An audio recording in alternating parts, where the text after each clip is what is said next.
farmacéuticos de la Facultad de Farmacia de la Universidad de Costa Rica y de la Asociación de Farmacéuticos Hospitalarios de Costa Rica, unidos en la organización de esta actividad. Les doy la más cordial bienvenida a todos los colegas, tanto de nuestro país como de otros países de Latinoamérica, que en este momento están conectados para escuchar a los expositores con los que compartiremos esta noche en este foro: terapias farmacológicas específicas disponibles en el tratamiento de COVID-19, evidencia científica. Foro que tiene el objetivo de propiciar espacios para el análisis científico de las terapias farmacológicas para el tratamiento de COVID-19, tomando en consideración que ante esta nueva enfermedad tenemos información científica que se publica muy rápidamente, pero también la difusión de muchas noticias falsas que confunden a la población y crean falsas expectativas. Y es nuestra responsabilidad como farmacéuticos discernir de la información publicada y poder orientar a la población y tener el criterio científico para actuar ante la presentación de recetas para despachar algunos de los medicamentos que están registrados en nuestro país para otras patologías y que pretenden utilizarse de manera incorrecta como prevención en COVID-19. Para estos efectos hemos invitado esta noche a 3 excelentes expositores: el doctor Jorge Chaverri Murillo, el doctor Albert Núñez Chavarría y el doctor José Miguel Chaverri Fernández, a quienes presentaré en el orden de intervención de cada uno, y desde ya les agradezco su anuencia para participar en este foro, del que esperamos que la información compartida sea de mucho provecho para todos. Procederé a indicar la dinámica a seguir. Cada expositor dispondrá de 15 minutos para su intervención. Las preguntas se realizarán al final de que concluyan todas las exposiciones. Y se les solicita que por favor las envíen por escrito durante la exposición, indicando a quién van dirigidas. En el caso de los comentarios, pues no podremos probablemente dar pie a todos los comentarios que se hagan si hay alguna pregunta en ellos. Y además les solicitamos muy respetuosamente que mantengan sus micrófonos apagados durante las exposiciones. El orden de participación de los expositores es el siguiente. Iniciará el doctor Jorge Chaverri Murillo. Continuará el doctor José Miguel Chaverri Fernández y se concluye con la participación del doctor Albert Núñez Chavarría. Dado esto, procederé a presentar al doctor Jorge Chaverri Murillo, quien abordará el tema aspectos clínicos del COVID-19 y control de infecciones. El doctor Chaverri Murillo es el coordinador nacional del posgrado de infectología de la Universidad de Costa Rica, asesor del Comité Central de Farmacoterapia de la Caja Costarricense del Seguro Social, es médico especialista en infectología con estudios de posgrado en farmacología clínica e infección del virus de inmunodeficiencia humana y es médico especialista en el Hospital Rafael Ángel Calderón Guardia de la Caja Costarricense del Seguro Social. Adelante, doctor Chaverri. Muy buenas noches, muchísimas gracias a la organización y por supuesto a todas las personas que nos están acompañando desde sus diferentes puntos de acceso.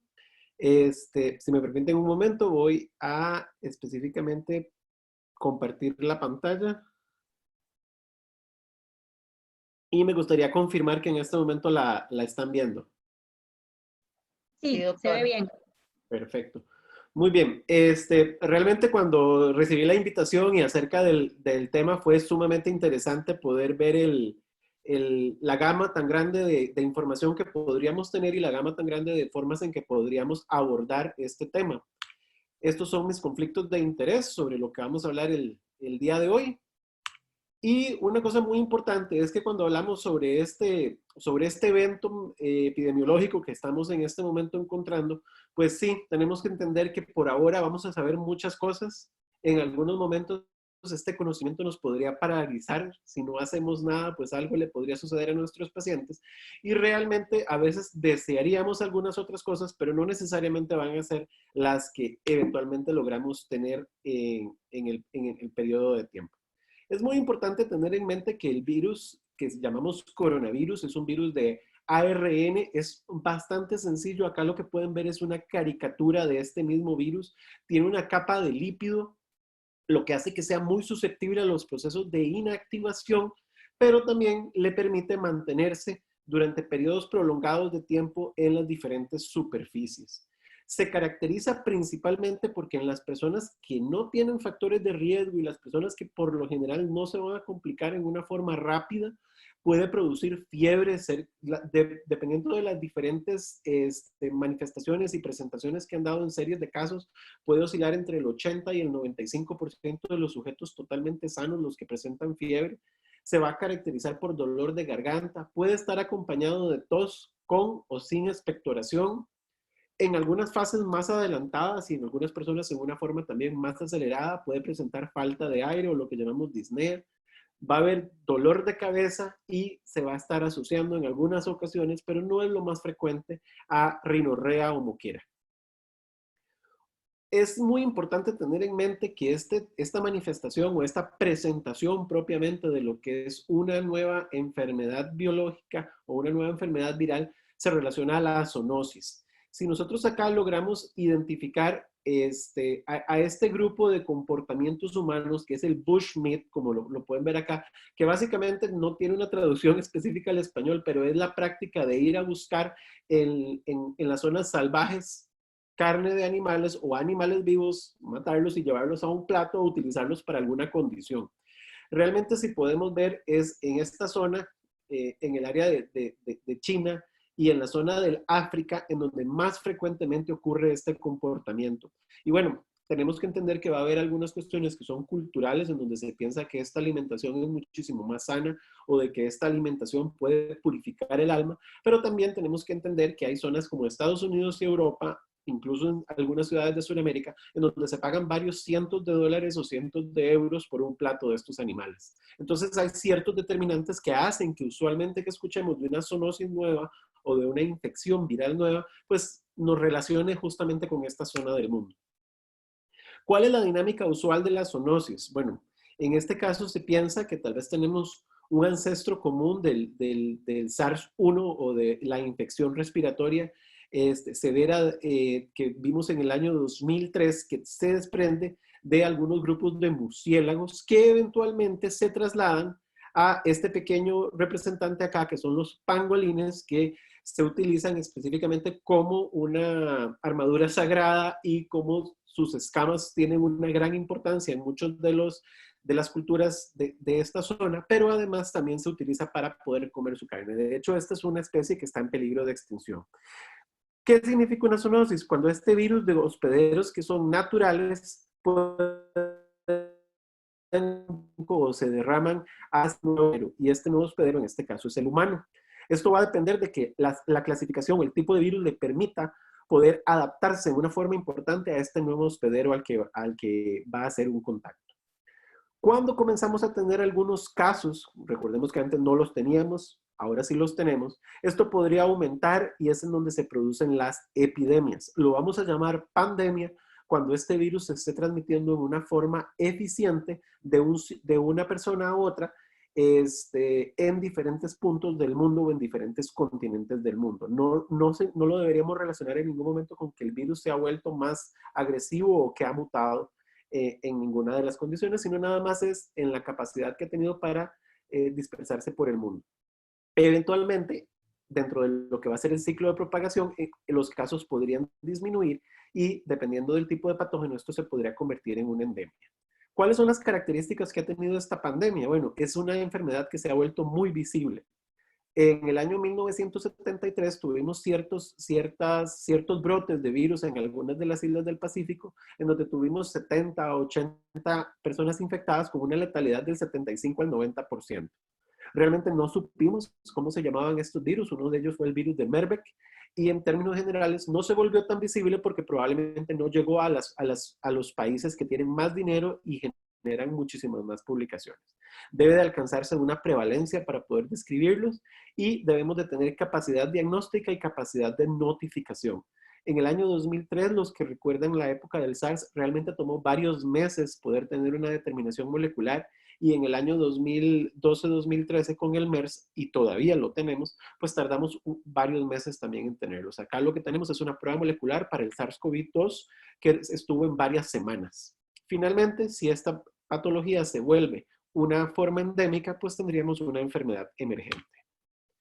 ¿Qué tan famoso se ha vuelto este virus? Bueno, como nos decía la doctora Fonseca ahora al principio, antes de que iniciáramos esta conversación, pues podemos ver que hay una enorme cantidad de información. Este gráfico es una creación propia, pero podemos ver que para el 31 de enero solamente había 38 publicaciones y para las 9 de la noche del 12 de abril ya habría 3.821 publicaciones. En esta solamente estoy excluyendo lo que son ciencias básicas y solamente estoy incluyendo las revistas y los journals de ciencias clínicas específicamente.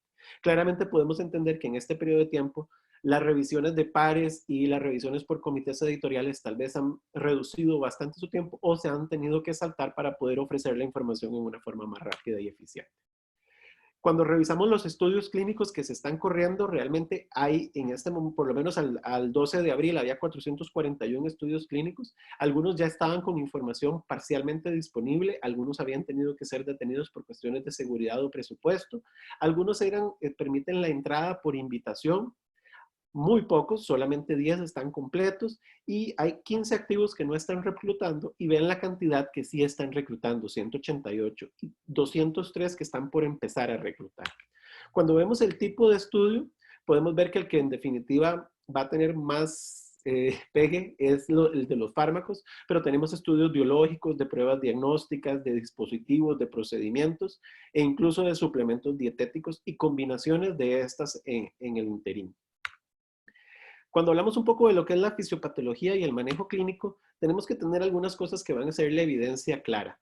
El COVID o la enfermedad por coronavirus del año 2019 o la enfermedad que produce el SARS coronavirus 2 es una infección viral que va a tener dos fases. Una primera fase en donde probablemente algún antiviral se podría descubrir o no lo logremos descubrir que pueda reducir la infectividad hacia una progresión. Esto realmente no está claro con muchas de las moléculas que están presentes. Y una tercera realidad, que es que cerca del 15, en algunos casos podría ser más dependiendo del tipo de población en riesgo, de los sujetos va a tener una neumonía. Esta neumonía puede ser bacteriana o lo que llamamos una neumonía postviral.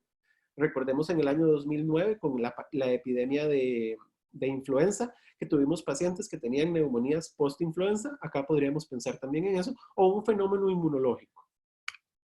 Y de esta manera vamos a tener esta presentación, una severidad que va en aumento en algunos casos, con una primera fase viral que se traslapa con una fase de respuesta inmunológica.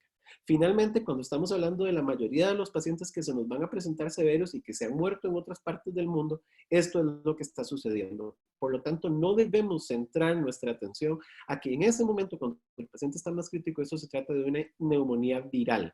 Ya realmente acá lo que tenemos es el vestigio del virus, tal vez algún poco de replicación, pero sí una forma importante de la respuesta inmunológica que tuvo este hospedero. En esta última fase es donde usualmente mueren los pacientes.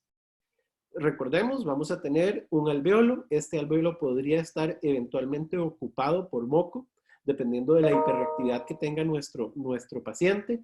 Va a estar ocupado por el virus SARS-CoV-2, que en la mayoría de los casos va a estar inoculado a través de gotas o por una autoinoculación de contacto y va a despertar una respuesta inmunológica que va a comenzar a aplacar fluidos. Eventualmente esto se puede complicar a trombosis o al ataque inmunológico por un aumento en el número de citoquinas que se están produciendo. De esta manera, podríamos tener algunas radiografías de tórax en donde lo que podemos ver son infiltrados bilaterales múltiples, pero cuando mejoramos la calidad de la imagen y podemos ver a través de tomografía, vamos a ver ya una lesión muchísimo más extensa en cuanto a lo que son las diferentes áreas pulmonares. No solamente se va a caracterizar por una liberación enorme de citoquinas, en donde una de las citoquinas que más importantemente se ha descrito es la interleucina 6, sino también podríamos encontrar que hay una activación del plasminógeno con una hiperfibrinólisis y una activación patológica de la trombina. Esto básicamente en algún momento lo podríamos medir con una prueba que usualmente vemos en los hospitales, que es la elevación del dímero D. Y esto puede llevarnos a un síndrome que recientemente se está describiendo como el RITAC, que sería la respuesta inmunológica trombótica asociada a COVID. Y esto se va a caracterizar por tener uno o más de las siguientes características. Un dímero D encima de 1000, una ferritina por encima de 500, disnea de rápida progresión, hipoxemia que no responde al oxígeno y en muchos casos es una hipoxemia silente. Vemos al paciente que está bien, pero no está saturando adecuadamente. Fenómenos trombóticos o el choque. Y en estos casos, en algunos de las, veremos probablemente en las próximas conferencias, en donde en algunos casos queremos hacer una inmunomodulación con lo que serían algunos receptores de interleucina, y en este otro caso, cuando tenemos estos fenómenos trombóticos, principalmente con dímeros de elevado, podríamos pensar en una anticoagulación con heparinas de bajo peso molecular.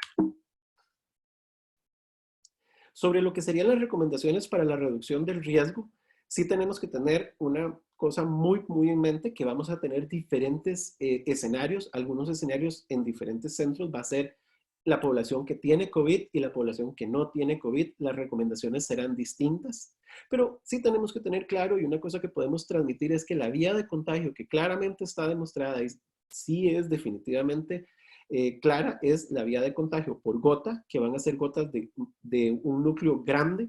Por su peso van a caer más o menos a 1 metro de la persona que está hablando o que está estornudando, y claramente los podríamos detener utilizando una técnica del estornudo o una técnica de la tos. Eventualmente podrían haber algunas presentaciones con estornudos en donde no usamos técnica del estornudo o tos muy copiosa, o una persona que sabemos que saliva bastante cuando hablan, donde esto se podría prolongar incluso a 1,5 metros o 2 metros.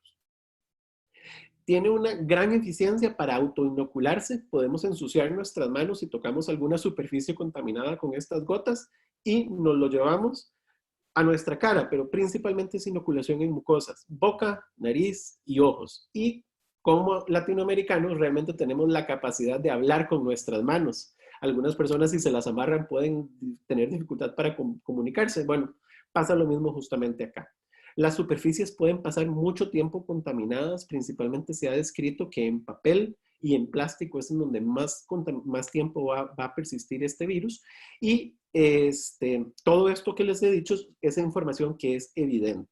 Cuando estamos hablando de todo el resto de la información que no necesariamente está adecuadamente revisada, a través de muchos experimentos controlados, muchos de ellos en escenarios creados en laboratorio, se ha podido ver que se logra hacer que los núcleos de gotas puedan mantenerse suspendidos en el aire por varias horas, y esto claramente puede generar un poco de preocupación, o incluso se puede hacer la medición a través de lo que es el aliento inmediato en alguna condición específica de laboratorio.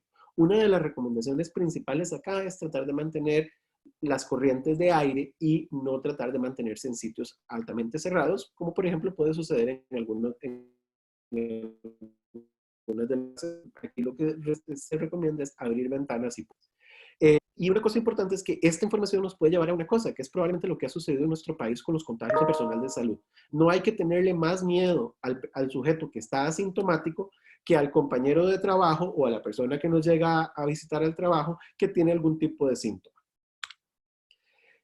¿Cuáles son las medidas principales? Una de las medidas más baratas para la prevención de infecciones, que casi que aplica para todos los síndromes, es la higiene y el lavado específico de las manos. Recordemos que la higiene de manos lo hacemos con soluciones alcohólicas, preferiblemente concentradas por encima del 60%, y el lavado de manos lo hacemos con agua y jabón. Cuando hacemos lavado de manos, una cosa importante es el jabón no debe caer en mano seca. Primero debemos humedecer nuestras manos con agua y después tenemos que colocarles el jabón. El distanciamiento físico, o lo que llaman frecuentemente distanciamiento social, creo que el evento que estamos viendo deja muy claro que no necesariamente estamos haciendo un distanciamiento social, sino un distanciamiento físico. Evitar el presentismo, que todos lo hemos hecho en algún momento, que las personas que estamos enfermas consideramos que tenemos que ir a trabajar porque no hay ninguna manera de poder resolver esa falencia de ese personal. Generar limpieza y desinfección frecuente de las superficies. Siempre tenemos que tener en mente que cuando hay suciedad visible, esta debe retirarse con agua jabonosa. Luego el agua jabonosa debe de retirarse con agua limpia y luego se aplica la solución desinfectante. La solución desinfectante en sitios en donde no tenemos atención de pacientes, como por ejemplo áreas domiciliares o áreas comerciales, pueden estar perfectamente asociadas a un amonio cuaternario que va a perfectamente destruir la pared lipídica del virus. Pero si estamos en un entorno de atención de pacientes, vamos a tener otros virus y también vamos a tener bacterias como Staphylococcus aureus, Escherichia coli, Pseudomonas. Por lo tanto, un desinfectante de bajo nivel como el amonio cuaternario, que uno de los ejemplos clásicos es el Lysol, no va a ser suficiente. Ahí tendríamos que pensar en una mayor desinfección como alcoholes, isopropílico o etílico o su combinación por encima de un 70%, o incluso el hipoclorito de sodio en una dilución de 0.1%. Y una vez que eso ha sucedido, le damos el tiempo de exposición y luego hay que retirar el hipoclorito de sodio. Sumamente importante no estarnos tocando la cara sin antes habernos lavado o higienizado las manos. Si realmente tenemos que tener un contacto estrecho con las otras personas a menos de 1.8 metros, y ahí es a donde estaría recomendado cuando vamos a hacerle una exploración a un paciente, se le va a colocar, por ejemplo, una vacuna, se le va a hacer algún tipo de curación, pues ahí está recomendada la mascarilla quirúrgica. Y cuando las personas tienen síntomas respiratorios y aún así tienen que asistir a un lugar, es ahí donde se les recomienda usar a ellas las mascarillas quirúrgicas. El respirador N95 realmente debe considerarse cuando haya exposición a aerosoles. Es muy importante poder tener la claridad de poderles solicitar a las personas que tienen síntomas respiratorios que tramiten sus fármacos por vía electrónica, telefónica, si es necesario pero si es necesario que se presenten, que tengan una mascarilla quirúrgica. Tratar de no tocar las tarjetas de pago o los billetes. Tratar de migrar a medios de receta electrónica. Después de la manipulación, si no logramos evitar esta manipulación, pues recordar la higiene de manos. Y es muy importante que si tenemos que colocar algún inyectable, alguna vacuna, debido a la proximidad que vamos a tener por un periodo de tiempo con las personas, principalmente si tienen síntomas, debemos valorar el uso de mascarilla quirúrgica y guantes. Ya como una consideraciones algunas de cierre, pues la enfermedad COVID-19 es progresiva, incluye una fase de actividad viral y una fase de actividad inmunológica. Hay un síndrome de tormentas citoquímicas y un síndrome trombótico que se pueden traslapar. En la mayoría de los casos, de hecho, así sucede. La vía de transmisión más eficiente es la autoinoculación en mucosas con las manos contaminadas, de tal manera que el distanciamiento físico, la higiene de manos y evitar tocarnos la cara antes de hacer esto, justamente es una de las principales claves para reducir la posibilidad de infección. La higiene y el lavado de manos van a ser vitales entonces, y las medidas de distanciamiento físico en definitiva van a reducir el número de individuos que se infectan a la vez.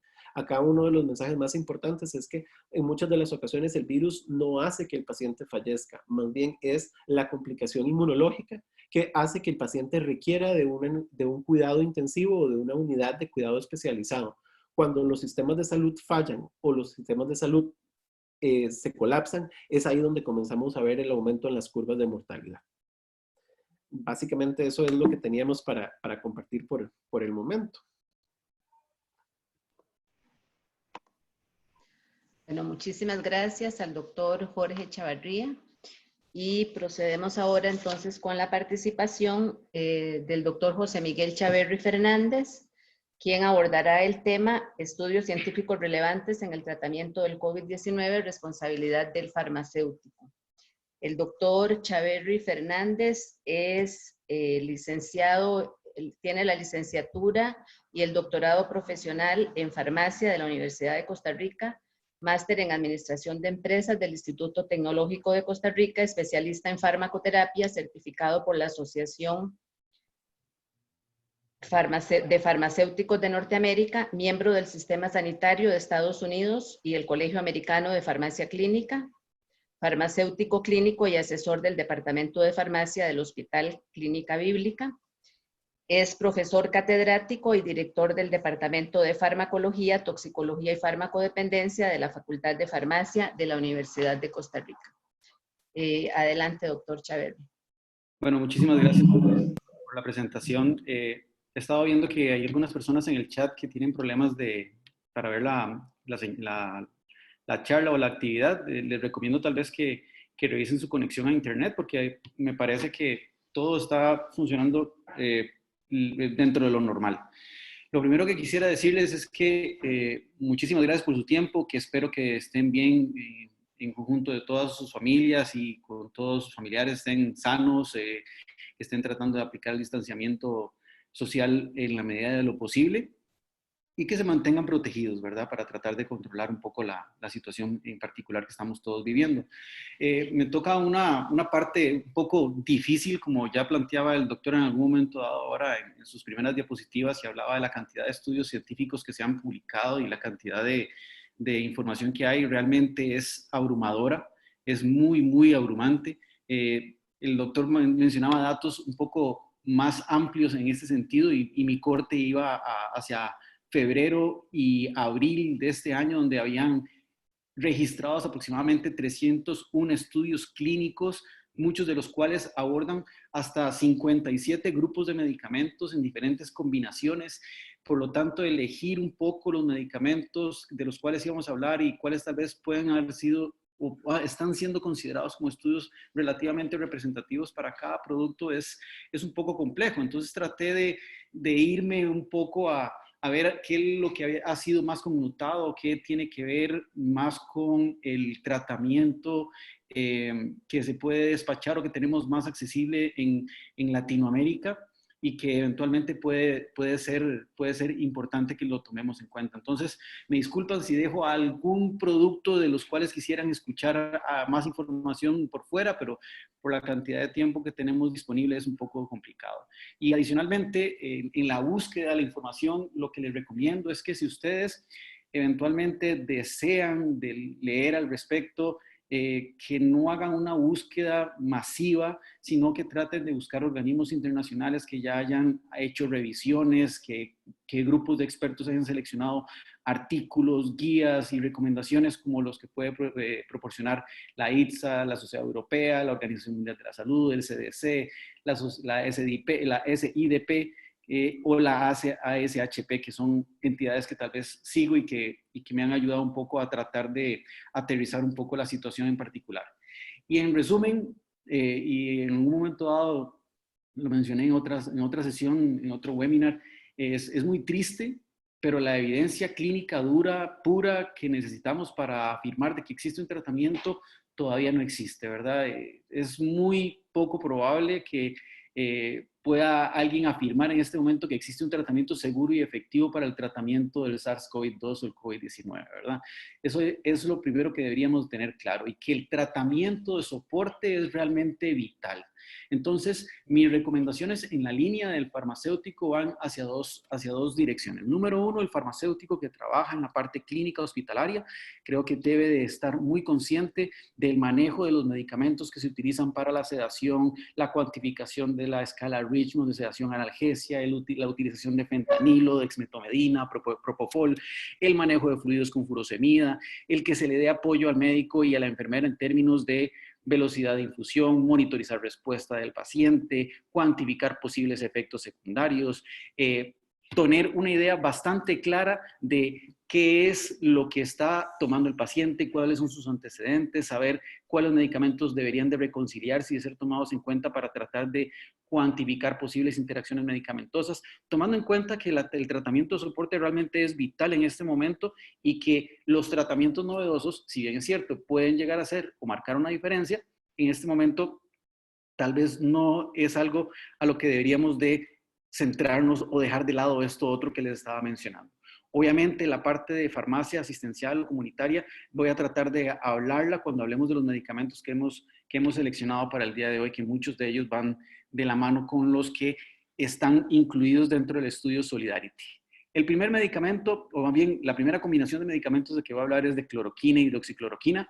Ya sabemos que estos medicamentos han sido categorizados como antivirales y se proponen algunos mecanismos directos o indirectos para su actividad.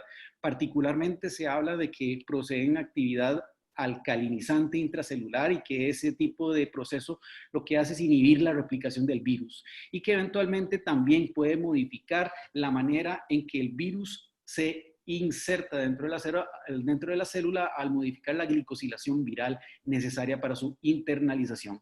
Hay otros mecanismos propuestos para la cloroquina y la hidroxicloroquina, como es la reducción de la producción de citoquinas, y ahí hablaba antes el doctor de la importancia que tiene el control de la respuesta proinflamatoria, que es la que realmente genera un desbalance en el cuerpo del paciente y que eventualmente puede causar la muerte. Dentro de los estudios clínicos que tenemos con respecto a la hidroxicloroquina y la cloroquina, hay tres que tal vez pueden llamar mucho la atención. Primero, un estudio francés que hablaba del abordaje de 36 pacientes en donde se utilizaba hidroxicloroquina o una combinación de hidroxicloroquina más acitromicina. Después, un comunicado de prensa o una carta de un grupo de investigadores chinos donde hablaba de el aparente éxito del tratamiento con cloroquina en 100 pacientes. Adicionalmente, ya los múltiples estudios clínicos in vitro y algunos otros estudios que están corriendo en este momento con este medicamento. Pero particularmente hablemos de esos tres estudios. Primero, el de la carta que les estaba mencionando, hablaba de que, y más bien los autores mencionan que tuvieron muy buenos resultados al haber tratado a 100 pacientes que utilizaron la cloroquina y lograron promover la conversión negativa, mejorar la sintomatología asociada a la neumonía, mejorar el diagnóstico o las imágenes radiológicas y obviamente acortar el periodo de la enfermedad. Evidentemente, por ser una carta y no un estudio clínico como tal, quedan muchísimas dudas como son quiénes eran los pacientes, cuál fue el control que utilizaron para medir la efectividad del tratamiento, cuándo fueron tratados, en qué momento de la enfermedad y qué tan afectados o qué tan sintomatológicamente descompensados se encontraban los pacientes. Y esas preguntas, desgraciadamente, aún están sin responder. Y muchos de los resultados eventualmente no pueden ser concluyentes a partir de una carta simplemente. El otro estudio que les mencionaba es el estudio de los médicos investigadores franceses en donde hablaban de la combinación de hidroxicloroquina más acitromicina o hidroxicloroquina. Como ustedes pueden darse cuenta, el grupo de pacientes que utilizó hidroxicloroquina más acitromicina fueron solamente 6. La hidroxicloroquina fue utilizada en 14 pacientes y hubo 16 controles. Aquí hay varias cosas que tenemos que tomar en cuenta. Número uno, que evidentemente uno ve estos resultados y gráficamente uno se puede emocionar y pensar de que es muy positivo el resultado y que aparentemente puede ser una muy buena idea considerar la utilización de hidroxicloroquina más acitromicina. Pero hay que tomar en cuenta varias cosas. Número uno, el estudio es un estudio de muy pocos pacientes. El estudio tiene su controversia en términos de cómo cuantificaron la supresión viral al día número 6. Y a pesar de eso, bueno, los mismos autores dicen o sugieren de que la manera y lo poco robusto de la metodología implica de que tiene que explorarse de una manera más contundente la posibilidad de que ya sea la hidroxicloroquina o la combinación con acitromicina son una combinación seguras y efectivas. Entonces, uno dice, bueno, todo bien, pareciera que podemos explorar más en esa línea. Y eso es lo que hizo un grupo de investigadores franceses con base en lo anterior, en la cual se cuantificó la eficacia de la combinación de hidroxicloroquina más acitromicina en un grupo de 11 pacientes que estaban febriles, necesitando oxigenoterapia para mantenerse estables, y a los 5 días, ¿qué es lo que sucedió?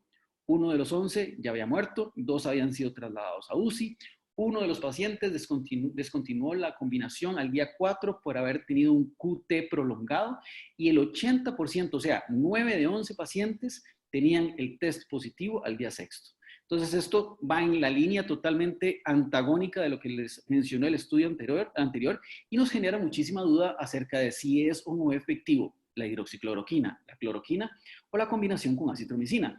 Y nos tiene que poner a pensar sobre todo también sobre las posibles interacciones medicamentosas que se pueden dar pensando en arritmias ventriculares, como la que pueden generarse a partir de la prolongación del intervalo que dicha combinación puede generar.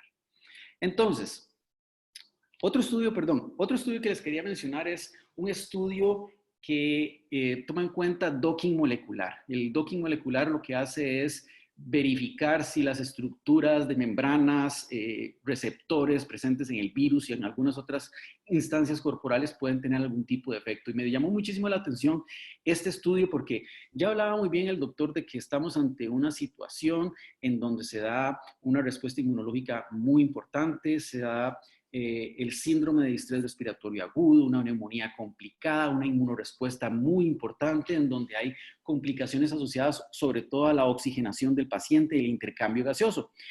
Pero hay que tomar en cuenta de que el análisis propuesto por estos investigadores señala que el virus podría potencialmente también dañar a la hemoglobina. Entonces no estamos hablando solamente de que el proceso inflamatorio puede complicar el intercambio gaseoso, sino también la hemoglobina podría verse afectada por el virus. Y es ahí donde tal vez, y aparentemente por su estructura y la manera en que funciona, podría tener algún tipo de beneficio la cloroquina y algunos otros antivirales como el favipiravir. Aquí hay que tener claro de que, de nuevo, este es un estudio que va muy por debajo de lo que sería un estudio in vitro y habría que canalizar la investigación en otra línea para tratar de cuantificar de que podría darse algún tipo de beneficio en ese nicho, ¿verdad? Pero queda muchísimo por discutir al respecto. Los esquemas de dosificación son muy diferentes en algunos esquemas que ustedes pueden ya conocer, algunos esquemas nacionales, algunos esquemas utilizados por estudios clínicos en diferentes circunstancias, y para la combinación o el medicamento hay que tomar en cuenta muchísimo los efectos secundarios, intolerancia gástrica, alteraciones del QT, y la recomendación es en general que la hidroxicloroquina y la cloroquina debería utilizarse si podemos cuantificar el QTC basal del paciente y que este no sea superior a 500 milisegundos, y sobre todo si estamos hablando de un paciente con algún tipo de comorbilidad, pensando en pacientes que eventualmente tienen problemas cardiovasculares, padecen de algún tipo de arritmia o utilizan algún otro medicamento que promueva o prolongue el intervalo, que tenga una interacción clínica que sea relevante de tomar en cuenta. En ese sentido, es muy importante que a nivel asistencial, a nivel de farmacia comunitaria, tomemos en cuenta de que es un medicamento que existe muchísima duda todavía para su despacho y su manejo con respecto a la efectividad que puede tener en ese sentido, y que potencialmente debemos de conocer el riesgo que tiene el medicamento. Esta es una página de internet patrocinada por la Universidad de Arizona en la cual se cuantifica el riesgo prolongación del intervalo QT y que puede estar amarrado con la presentación asociada a torcida de puntas, máxime si se utiliza con medicamentos que eventualmente pueden causar problemas, como lo son la hidroxicloroquina, la cloroquina, el lopinavir, ritonavir y la acitromicina, dentro de muchos de los que podemos tomar en cuenta. Otra cosa que debemos de tomar en cuenta, sobre todo a nivel hospitalario, es que muchas veces este medicamento va a requerir preparar una formulación diferente. La ASHP brinda algunos elementos que les permiten a ustedes tal vez poder determinar qué tipo de consideraciones para reformular el producto son necesarias para un paciente que eventualmente no puede consumir algo vía oral y se tiene que administrar por vía de una suspensión, y la preparación magistral asociada que debe tomarse en cuenta. Muy bien. Lopinavir, ritonavir, el Caletra. Ya sabemos que es un medicamento antiviral, anti-HIV, que eventualmente modifica la actividad de la proteasa, y que ese tipo de medicamentos tienen algún tipo, o más bien tiene un beneficio claro para el control del HIV, que aparentemente para el SARS-CoV-1, el SARS, eventualmente podría darse algún tipo de inhibición sobre algunas proteasas que también modifican la formación de formas inmaduras del virus, y que el ritonavir, lo que hace es incrementar las concentraciones del lopinavir y mejora la concentración plasmática y potencia su efecto. Como todos los medicamentos, o la gran mayoría de los medicamentos contra HIV, es muy importante tomar en cuenta mucho los efectos secundarios y la tolerancia del paciente. Y con respecto a esta combinación de medicamentos, puedo centrarme en decir primero que todo, que existe una actividad in vitro probada contra SARS-CoV-1, que los medicamentos y esta combinación realmente ha sido efectiva en la etapa in vitro de demostrar eficacia en ese sentido. Que hay estudios retrospectivos que demuestran que la combinación con ribavirina más lopinavir, ritonavir podría mejorar algunos parámetros clínicos, disminuir las muertes, la proporción de pacientes que requieren intubación o terapias agresivas para estabilizarlo, y que eventualmente se puede dar un efecto que eventualmente puede ser considerado sinérgico con la ribavirina. Recordemos que también la lopinavir en algunas otras instancias se ha utilizado combinado con interferón y con algunos otros productos. Otro estudio, particularmente de nuevo en SARS-CoV-1, ¿verdad? Un estudio abierto, no aleatorizado, se utilizó la combinación con ribavirina y se comparó contra controles históricos, y ustedes pueden darse cuenta de que hay una reducción muy importante en la cantidad de pacientes que desencadenan síndrome de distrés respiratorio agudo y muertes a los 21 días. Y esto es bastante promisorio pensando en la posible efectividad de la combinación de la que estamos hablando para SARS-CoV tipo 2. Pero ¿qué es lo que ha pasado? Bueno, el estudio tal vez más relevante en SARS-CoV tipo 2 es un estudio abierto, individualizado, aleatorizado, prospectivo, en la cual se comparó el lopinavir y ritonavir en dosificación 400, 100 cada 12 horas por 14 días versus el tratamiento estándar. ¿Qué podemos hablar de las conclusiones de las que nos puede suministrar dicho estudio? Que la respuesta clínica y la mejoría realmente no fue eficiente y no podemos hablar de que hubo una mejoría ni en la carga viral, ni en la sintomatología, y la mortalidad no está siendo clara. Y aparentemente no hay una diferencia que pueda ser considerada en este momento como una diferencia clave. ¿Hay que darle chance a la combinación? Creo que sí. Todavía los estudios no tienen el diseño científico robusto que requiere para poder descartarlo y puede ser eventualmente considerado, tomando en cuenta sobre todo la similitud genética que existe entre el SARS-CoV tipo 1 y el SARS-CoV tipo 2. Hay un poco de los esquemas de dosificación que están sugeridos y lo que llama la atención es que los esquemas de para SARS-CoV-19 de lopinavir y ritonavir son utilizados por el Instituto Sanitario de China, con o sin combinar con ribavirina o interferón. Ahí uno se queda dudando de dónde están los datos clínicos que fundamentan la selección de este medicamento como terapia de abordaje de esta patología, y uno queda un poco en el aire en ese sentido, ¿verdad? Remdesivir. ¿Qué les puedo decir con respecto al remdesivir? El remdesivir es un medicamento que interfiere con una polimerasa ARN viral involucrada en la transcripción. En este momento hay varios estudios fase 3 y fase 2 que están corriendo. Ahí ustedes pueden observar un poco la administración y la dosificación que se utiliza después de 5 o 10 días. Es un producto que desde el punto de vista in vitro tiene mucha actividad contra muchos tipos de virus y sobre todo contra muchos tipos de coronavirus, lo que realmente llama muchísimo la atención en ese sentido. Y en este momento hay estudios que creo que pueden tener un buen diseño, contabilizando una cantidad de pacientes ya muchísimo mayor, tomando en cuenta algunas características con respecto a las manifestaciones clínicas de severidad, comparándose contra controles, comparándose contra el tratamiento estándar, que podrían eventualmente garantizarnos que este medicamento pueda ser o no efectivo, pueda ser considerado como una terapia para tratar a los pacientes. Y vean que muchos de los estudios finalizan en mayo o en abril de este año, por lo que hay que esperar qué tipo de información podemos obtener de esto. Lo más reciente es una publicación sacada el 10 de abril en el cual se habla del uso por compasión del remdesivir en un grupo de 61 pacientes. Y este estudio ha sido altamente criticado en varias líneas, en el sentido de que en el momento en que se empezaron a reclutar los pacientes, ya había demasiado paciente infectado y son muy pocos pacientes para la cantidad de pacientes que había disponibles, por ejemplo, para ser seleccionados o utilizados como objetos de estudio o de análisis. Que si bien es cierto, se reporta un 68% de mejoría, no hay un control, no podemos garantizarnos realmente con una población tan pequeña, de las cuales 7 se perdieron porque los datos no pudieron ser suministrados después de haber sido administrado el tratamiento.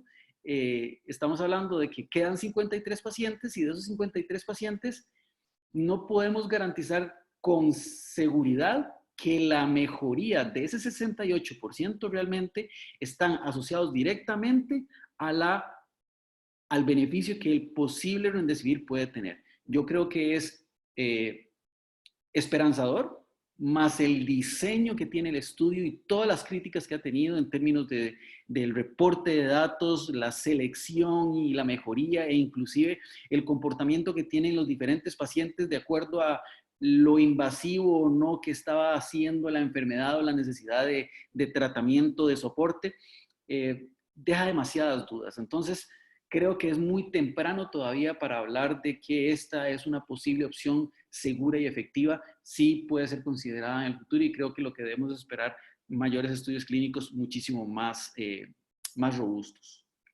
Plasma de pacientes convalecientes.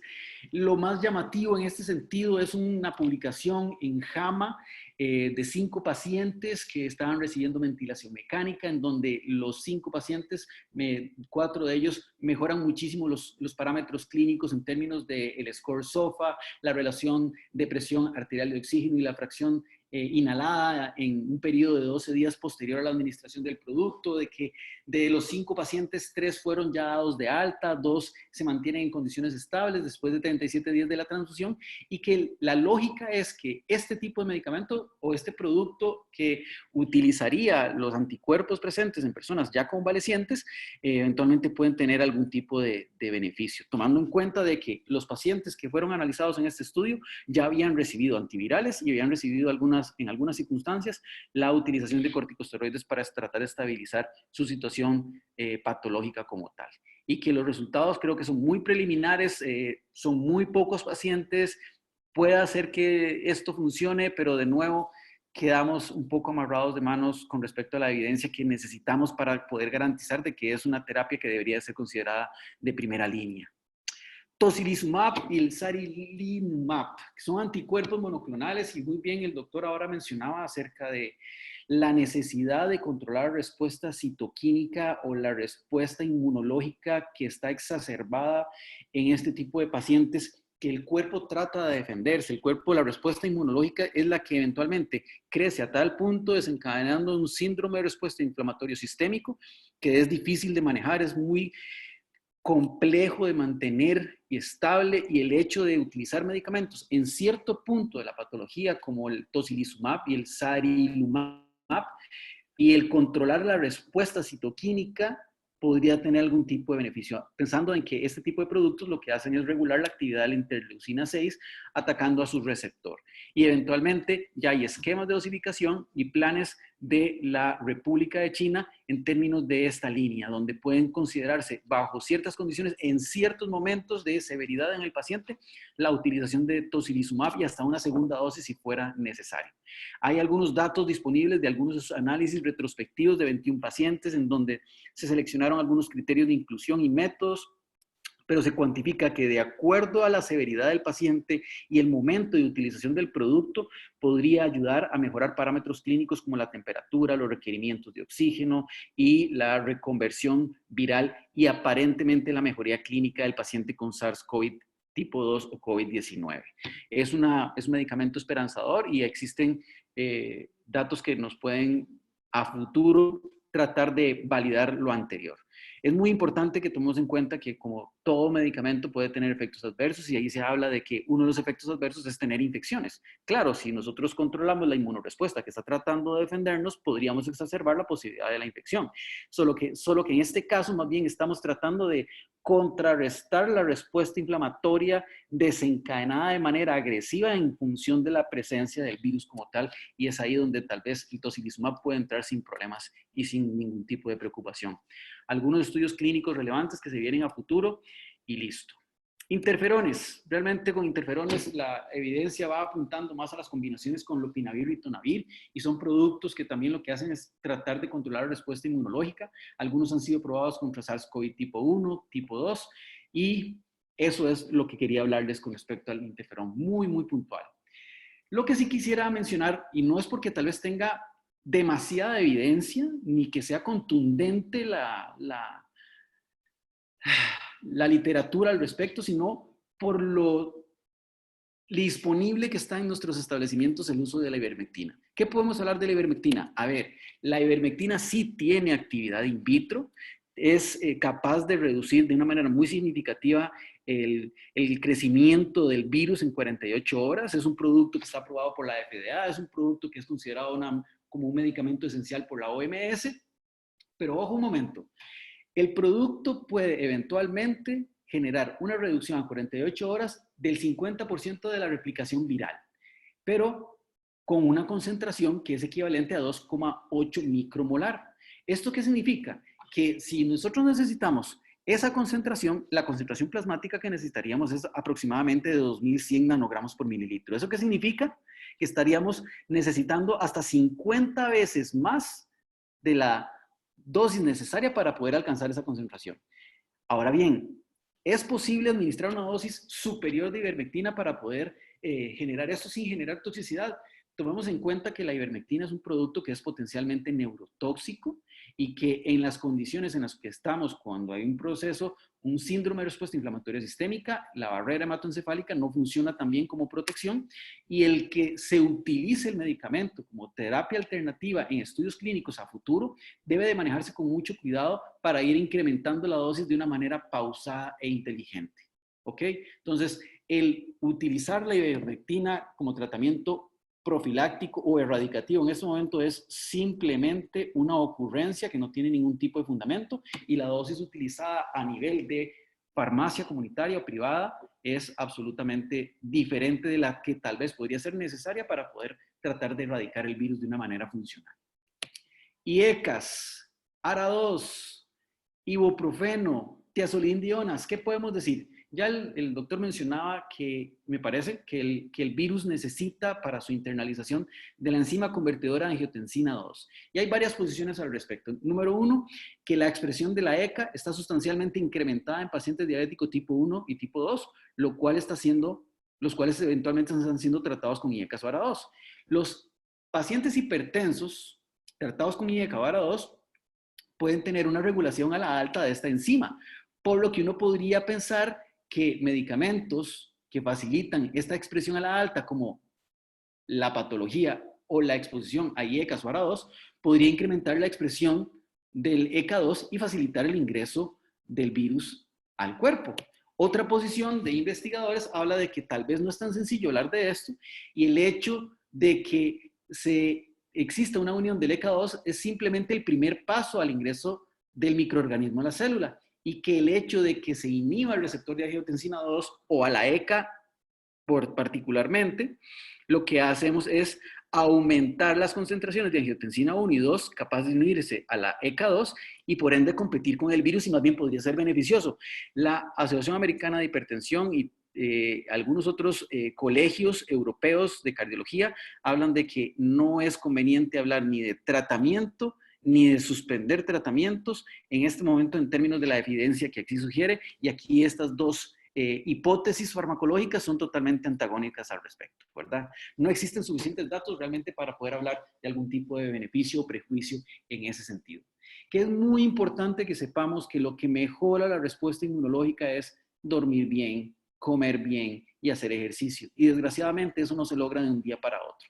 Muchos medicamentos que se pueden vender en farmacia de comunidad realmente no son tan efectivos a nivel clínico y solo lo han demostrado a nivel in vitro en términos de mejorar la defensa inmunológica del paciente, y eso tenemos que tenerlo claro para no tratar de vender ideas que realmente son potencialmente falsas. Tratemos de aplanar la curva, incrementar la posibilidad y los requerimientos hospitalarios para poder manejar esta situación, y les dejo un poco de mis contactos. Espero que la información que les traje el día de hoy haya sido de todo el agrado de ustedes. Muchísimas gracias.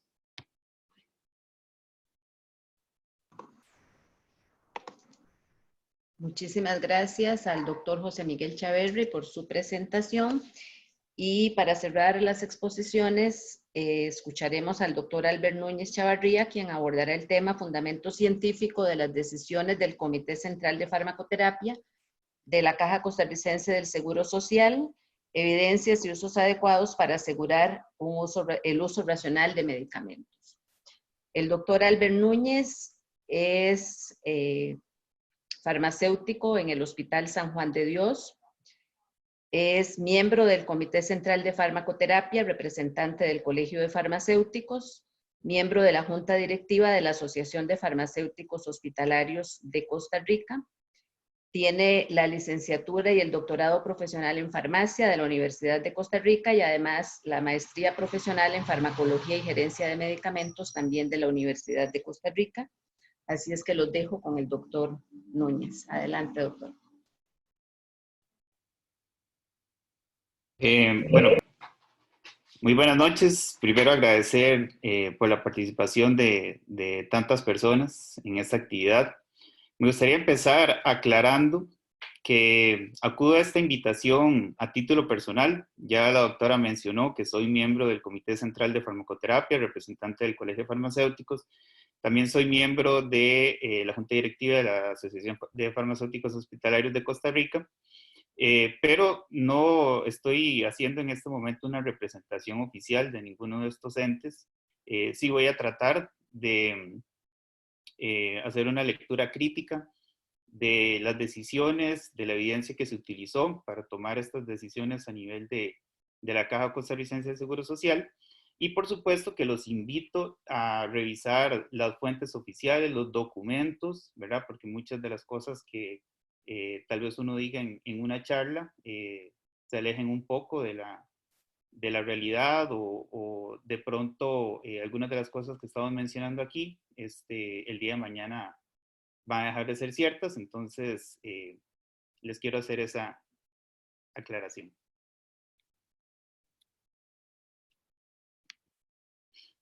Bueno, me gustaría también que recordemos un concepto fundamental que es pilar en los sistemas públicos de salud, que es el de selección de medicamentos. Bueno, esto es un proceso continuo, multidisciplinario, y aquí quiero rescatar que debe basarse en la importancia para la salud pública, en la eficacia, seguridad y rentabilidad comparativa de los medicamentos. Esto es una realidad porque, bueno, no solo a nivel de Costa Rica, sino de la mayoría de los países del mundo, los presupuestos son limitados, obviamente la oferta de medicamentos es muy amplia y tenemos que tomar decisiones para ofrecerle la mejor oportunidad a los pacientes. Entonces, esto es un pilar y todos estos conceptos que están aquí inmersos, ¿verdad? De analizar la eficacia, analizar la seguridad, no pueden tampoco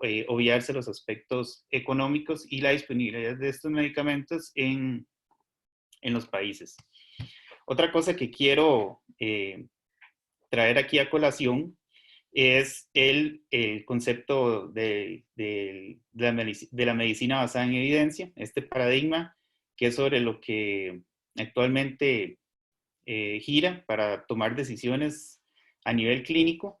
Y es importante ver cómo en la base de esta pirámide vemos estudios in vitro, estudios en animales, muchas de las publicaciones que en este momento se han vuelto mediáticas, ya lo comentó el doctor José Miguel Chaverri, en el caso de ivermectina, cómo rápidamente esto genera un boom en la población y vemos cómo incluso hasta dentro del mismo personal de salud empiezan a darse prácticas inadecuadas basadas en información que pues no está debidamente contrastada ni mucho menos contextualizada en los escenarios clínicos.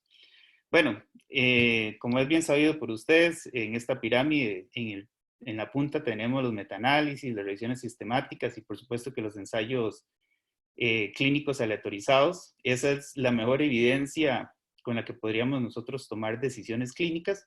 Por ahí aparecen también los estudios observacionales y nada más quería traer la colación para tenerlo presente a la hora de que leamos algún artículo, veamos alguna información, siempre tomar en cuenta esta pirámide.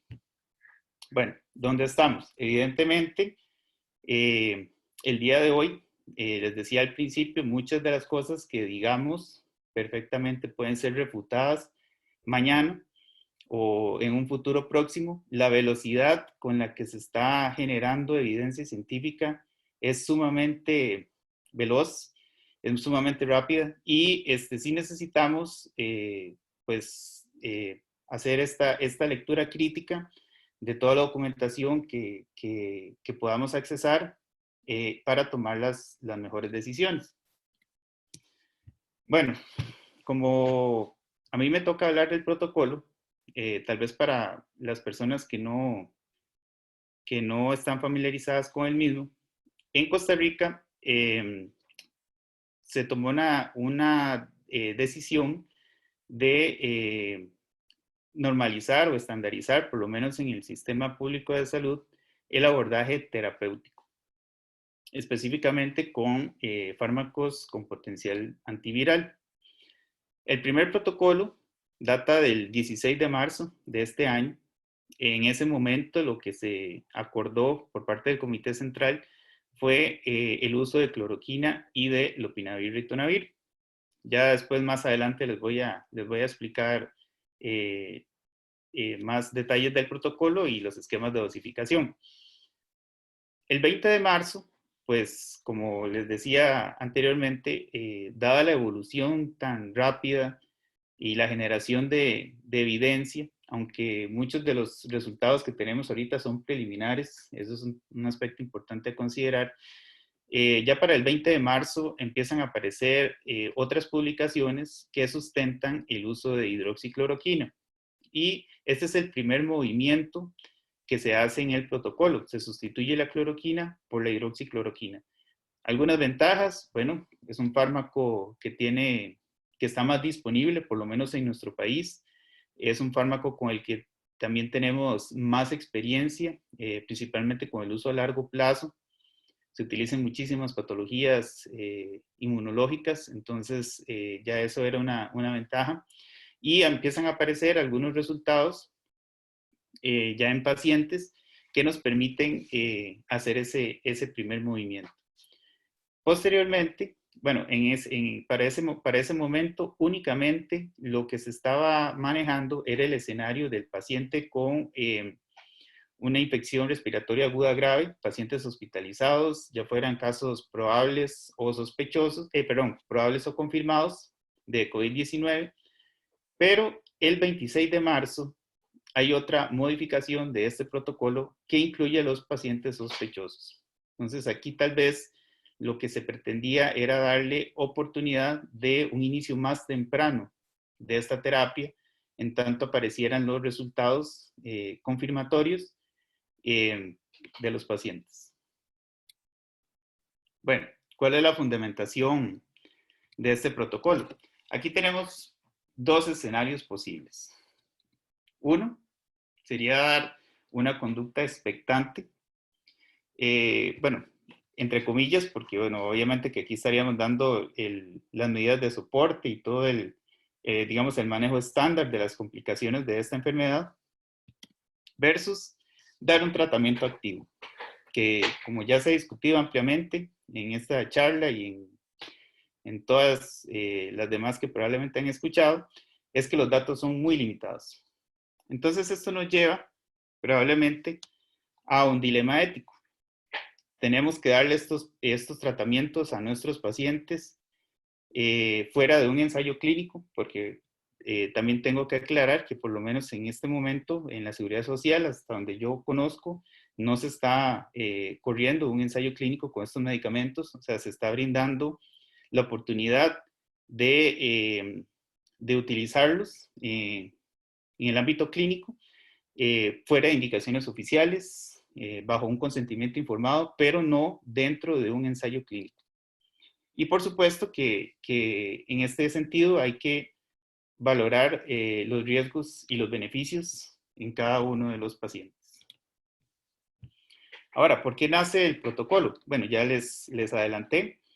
Básicamente es una preocupación a nivel institucional de las autoridades, de la Dirección de Farmacoepidemiología, el mismo Comité Central de Farmacoterapia y de los profesionales de la salud, porque cuando tuvimos la noticia del primer caso en Costa Rica, empezaron a surgir las interrogantes. Bueno, ¿qué pasa cuando lleguen estos pacientes a los hospitales? ¿Qué les vamos a dar? ¿Qué manejo se les va a brindar? ¿Cómo nos vamos a organizar? Había una serie de interrogantes que ocupaban respuesta pronta y oportuna. Entonces, esa es la razón por la cual nace el protocolo. En ese sentido se giró una instrucción, y eso es lo que a continuación viene, que es el proceso que siguió este protocolo. Bueno, esto tiene un fundamento en un informe técnico que elaboró el área de medicamentos y terapéutica clínica. Ese fue el insumo que utilizó el Comité Central de Farmacoterapia. Este informe también se acordó que tuviese una actualización periódica.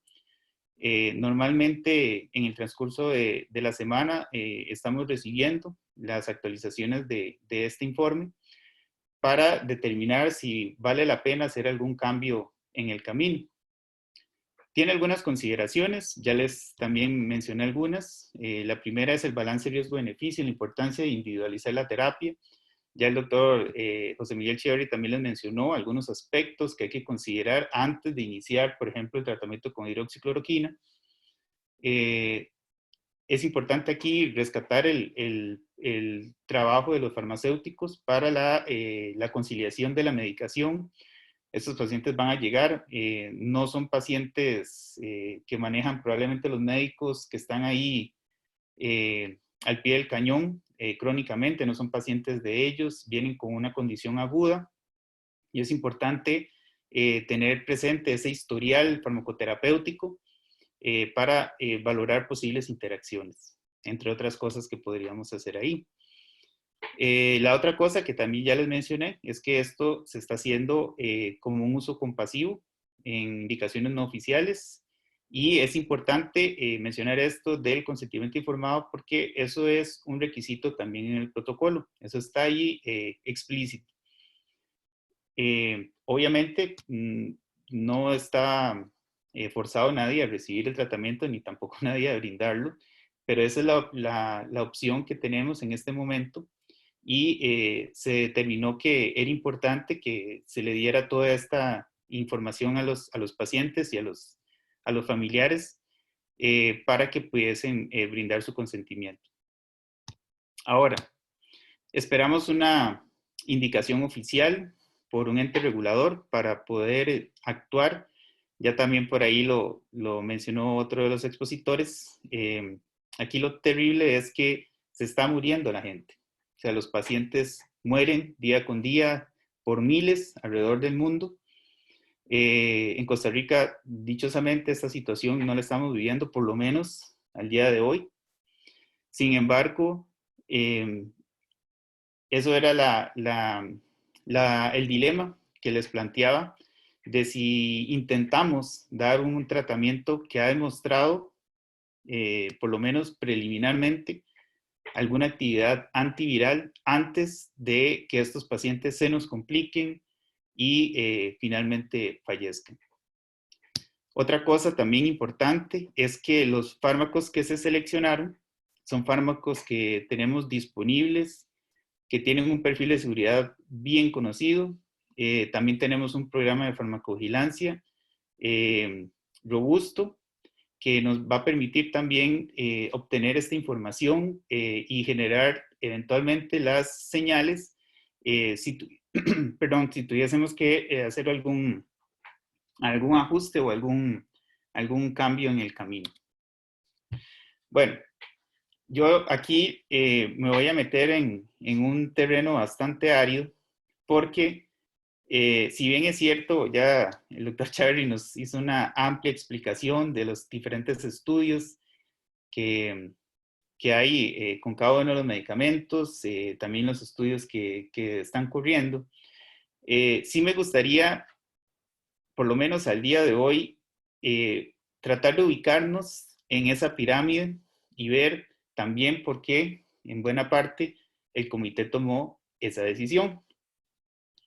A la fecha, por lo menos que conozcamos con ensayos clínicos controlados, aleatorizados, tenemos el medicamento lopinavir ritonavir, ese estudio que él les mostró, publicado en New England Journal. Con el caso de hidroxicloroquina, bueno, aquí tenemos estudios que están en este momento todavía pendientes de revisión, no han sido publicados, pero ya hay datos disponibles. Ya les voy a mostrar también algunos resultados que me interesaría que tomásemos en cuenta y sobre los cuales podríamos reflexionar.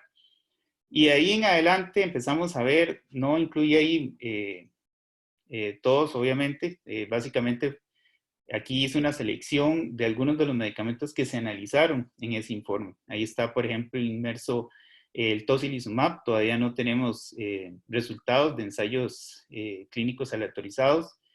No tenemos tampoco esta evidencia para el caso del interferón, ni para el suero convaleciente. Ahorita estos están con reportes de casos, básicamente.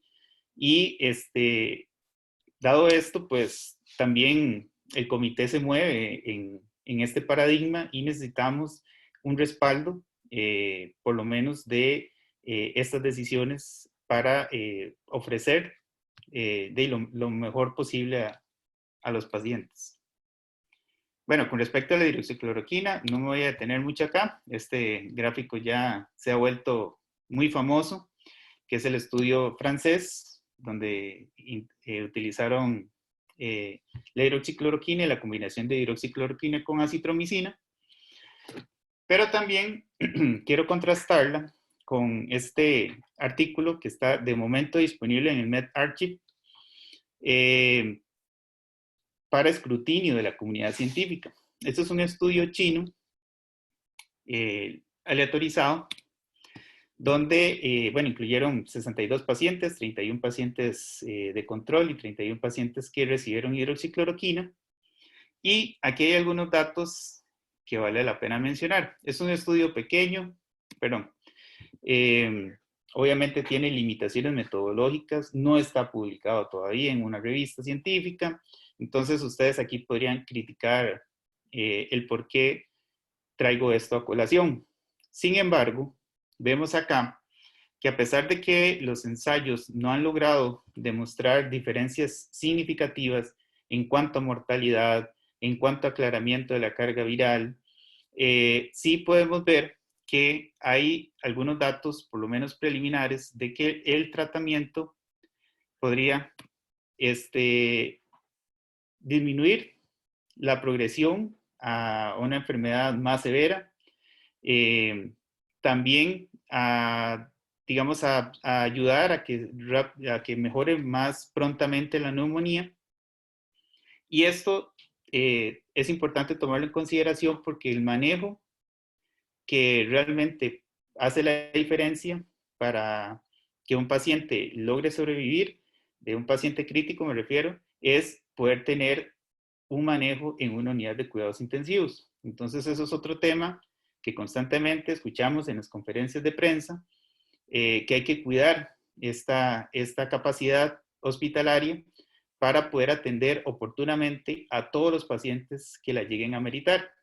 Y una posible colaboración para esta estrategia es precisamente utilizar fármacos que de alguna u otra manera nos limiten esta progresión a una enfermedad más complicada, que ayuden a controlar lo que es la infección viral antes de que se presenten estas complicaciones que son las que finalmente llevan a la muerte del paciente. Ya por ahí también vimos ampliamente este estudio, que es el de lopinavir y ritonavir. Es cierto, no se logró demostrar estadísticamente una diferencia respecto a la mortalidad, ni tampoco a lo que era el aclaramiento de la viremia, de la carga viral, perdón. Sin embargo,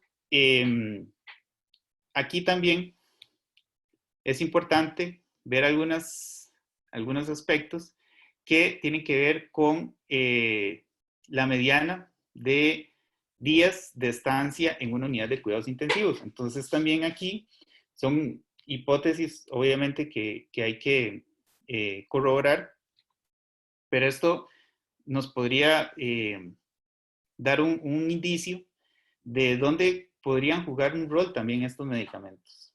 Entonces, ciertamente, cuando tengamos ya estudios más robustos, donde ya podamos ver si realmente hay una diferencia en variables duras, como la supervivencia, de momento podríamos también leer con cuidado cada una de estas publicaciones y ver si realmente el potencial de estos fármacos es promisorio en algún punto. Por ejemplo, lo que les mencioné anteriormente, que sería la estancia en una unidad de cuidados intensivos, o como podría ser también el tiempo, digamos, de hospitalización en general. Bueno, sin más preámbulo, les traigo aquí el protocolo. Esta es la versión más frecuente. Como ya les había mencionado, en la primera opción tenemos el paciente sospechoso, probable o confirmado. Esto es importante también que lo tomen en cuenta, que tiene que ver con las definiciones vigentes o las definiciones operativas de caso en el Ministerio de Salud, porque eso también constantemente está cambiando. Entonces, no está ahí inmerso en el protocolo por esa razón. Entonces es importante tener de la mano a este protocolo los lineamientos del Ministerio de Salud también. Pero bueno, a estos pacientes lo que se les está ofreciendo es 2 dosis con una diferencia de 12 horas de 400 miligramos de hidroxicloroquina, seguido de 400 miligramos cada día por 5 días. Posteriormente, bueno, en eso también ya el doctor Chaverri les mencionó que hay varios esquemas de dosificación que se han utilizado, por ejemplo, en el caso del estudio francés, de 200 miligramos 3 veces al día. Esta dosis de 400 miligramos por día la pueden encontrar en los ensayos que se han realizado en China principalmente. Pero bueno, esto, como les digo, ahí todavía no está claro tampoco cuál sería el esquema ideal. Con respecto ya al paciente con una infección respiratoria aguda grave, hospitalizado, se ofrece el mismo manejo. Y en caso de que este paciente se complique, por lo menos a nivel institucional, se está ofreciendo la combinación de hidroxicloroquina con lopinavir y ritonavir. Aquí podría preguntarse, bueno, ¿cuál es la evidencia o de dónde sale esto? En realidad no tengo información, no está incluido en el informe tampoco. Datos sobre posibles combinaciones, eso creo que es un escenario todavía más incierto, pero probablemente eso va a ir también apareciendo en el camino. Si eventualmente este virus va a tener que tratarse con una combinación de fármacos, como se hace, por ejemplo, con el VIH, pero eso todavía falta camino por recorrer. En el caso del paciente pediátrico, bueno, aquí esto es una extrapolación de los datos en adultos y por supuesto que ajustado a las dosis pediátricas para otras patologías, de tanto de hidroxicloroquina como de lopinavir y ritonavir, pero no tenemos una evidencia de si en el caso de los adultos es muy limitada, en el caso de niños es nula prácticamente. Recordemos también que es una enfermedad que afecta principalmente a los adultos. Niños y niñas están privilegiadas en ese sentido, pero también cuando tenemos un paciente, de eso nos supone un reto porque no tenemos mucha evidencia para el uso de estos fármacos, pero se les está brindando el mismo manejo. Bueno, para cerrar, quería traerles unas cuestiones también que están pendientes de responder. Por ejemplo, ¿cuál sería la combinación de terapias en pacientes críticos? Eso todavía no lo sabemos. Tenemos el manejo, pues, propuesto a nivel institucional. Eso es una recomendación que ustedes pueden encontrar, esos mismos fármacos en algunos entes, muchos de los cuales lo que recomiendan es reclutar a estos pacientes en ensayos clínicos, o sea, usar estos medicamentos, pero dentro de ensayos clínicos. Esa es una opción que en este momento, por lo menos a nivel institucional, no tenemos, pero esa es la recomendación, por ejemplo, de algunas asociaciones americanas de enfermedades infecciosas, también por ahí algunos ministerios de salud, entes reguladores de medicamentos, hacen su propia revisión y proponen estas terapias, pero siempre haciendo la salvedad de que en este momento son medicamentos que se han utilizado, pero los datos que tenemos no son robustos, son preliminares y dejan esa duda de si los podríamos realmente utilizar o no ya en la vida real. Ahora, otra cuestión que por ahí se viene discutiendo es si valdría la pena hacer una extensión del tratamiento. Eso es por una pregunta frecuente, principalmente en pacientes críticos, donde se ve que ha tenido alguna evolución, pero bueno, todavía no tenemos un aclaramiento de esa carga viral. Entonces, de algunos médicos también han insistido en por qué no prolongar esa terapia. Bueno, eso es una pregunta que está pendiente. Hay otras consultas que me han hecho sobre el retratamiento. Recordemos que ya hay algunos reportes de pacientes que ya después de haberse declarado curados, presentan nuevamente cargas positivas. Entonces ya hay aquí teorías de si esto es una reactivación, si fue una reinfección. No sabemos todavía mucho sobre la inmunidad a largo plazo, pero ante este panorama, porque ya hay pacientes que han tenido esta condición, hay consultas también de si esos pacientes deberían retratarse nuevamente con estos medicamentos. Bueno, es algo que todavía no sabemos a ciencia cierta. Bueno, yo con esto concluyo y quedamos ya a la orden para las preguntas.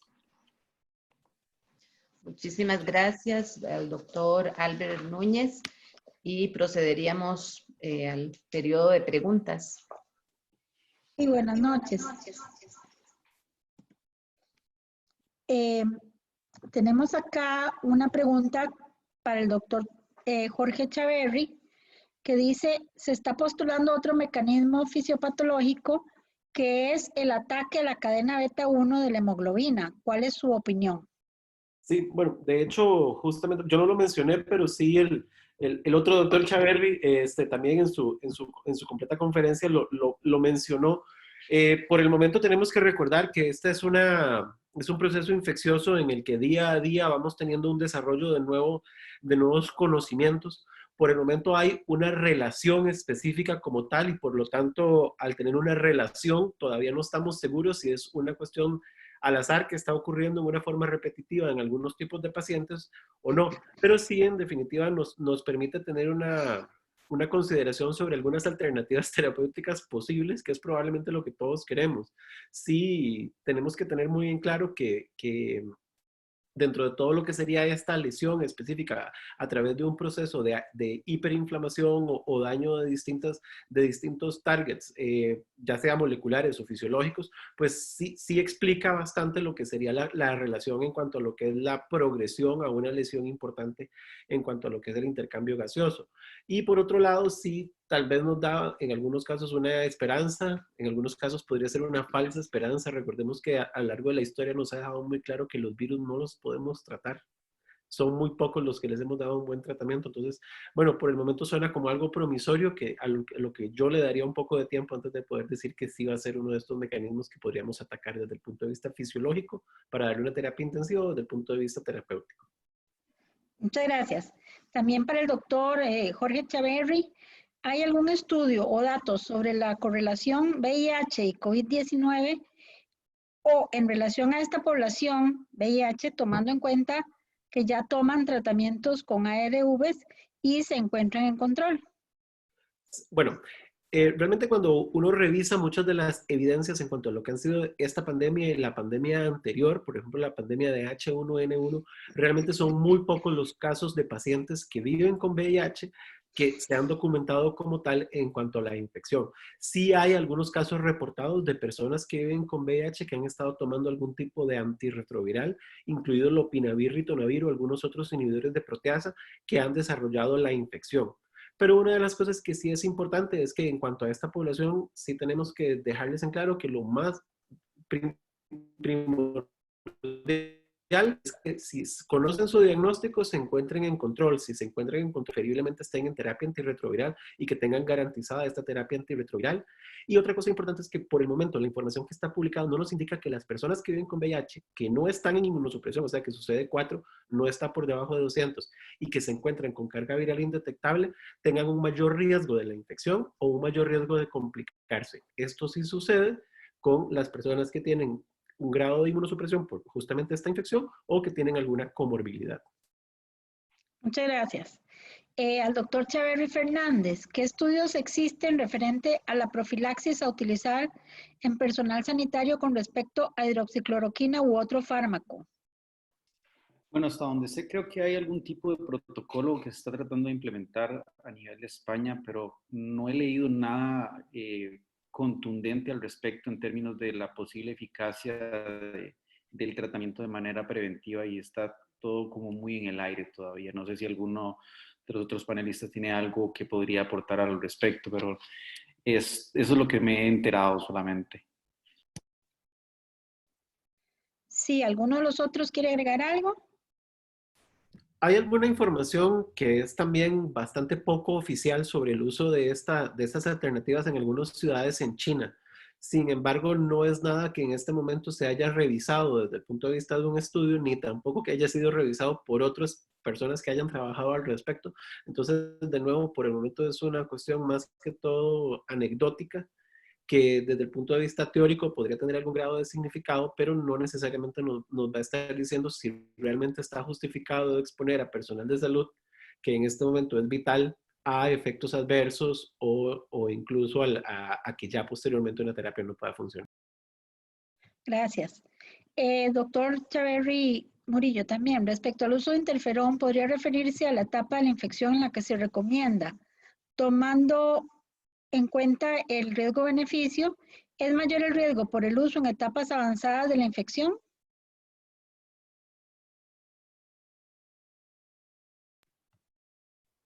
¿Doctor Chaverri Murillo o el otro doctor Chaverri?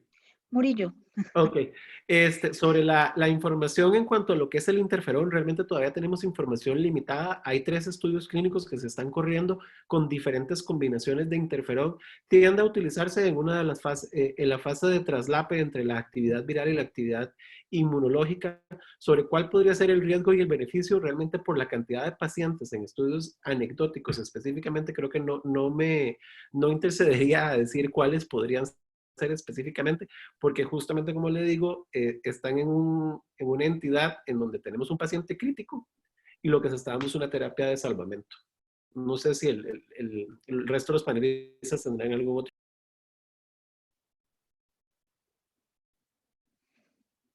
¿Algún otro se quiere referir a esto?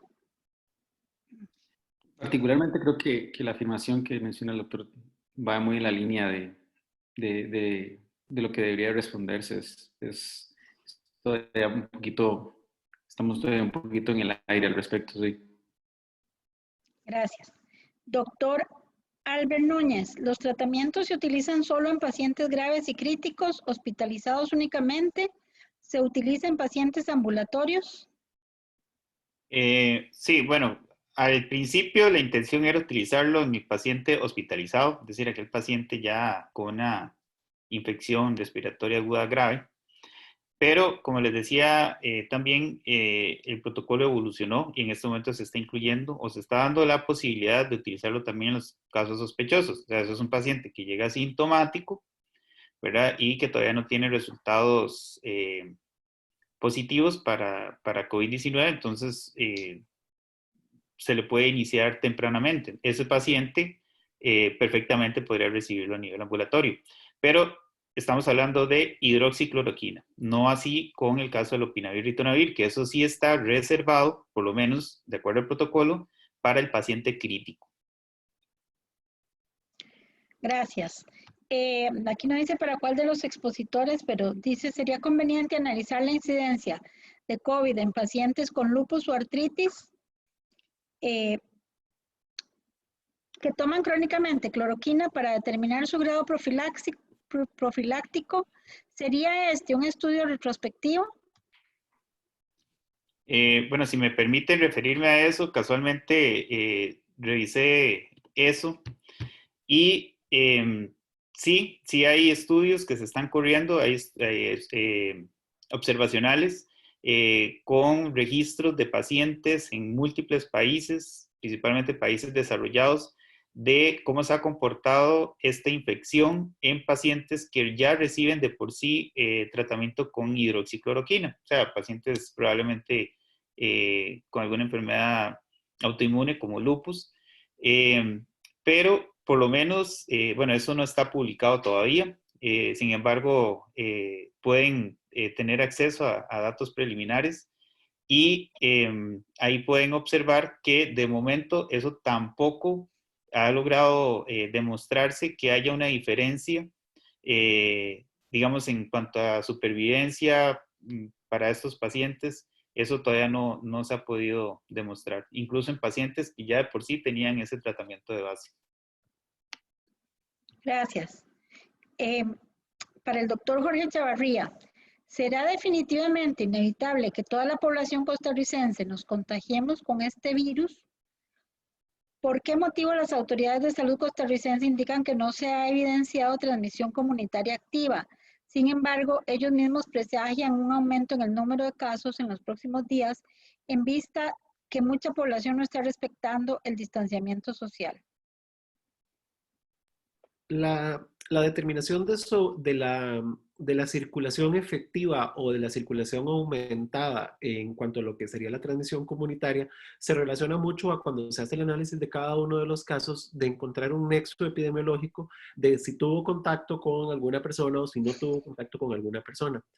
Existen diferentes criterios y por el momento, por lo menos se lo puedo decir, el día de hoy no lo revisé y no estoy seguro cómo va esos análisis, así como con estos últimos 6 pacientes, pero por lo menos antes de los 19 del día de ayer, sí se había logrado hacer, por lo menos en el 90% de los casos, una asociación por nexo a alguno de los casos principales o a alguno de los clústeres de pacientes que hemos logrado encontrar. Entonces, por el momento todavía no podríamos afirmar que esta circulación se está dando.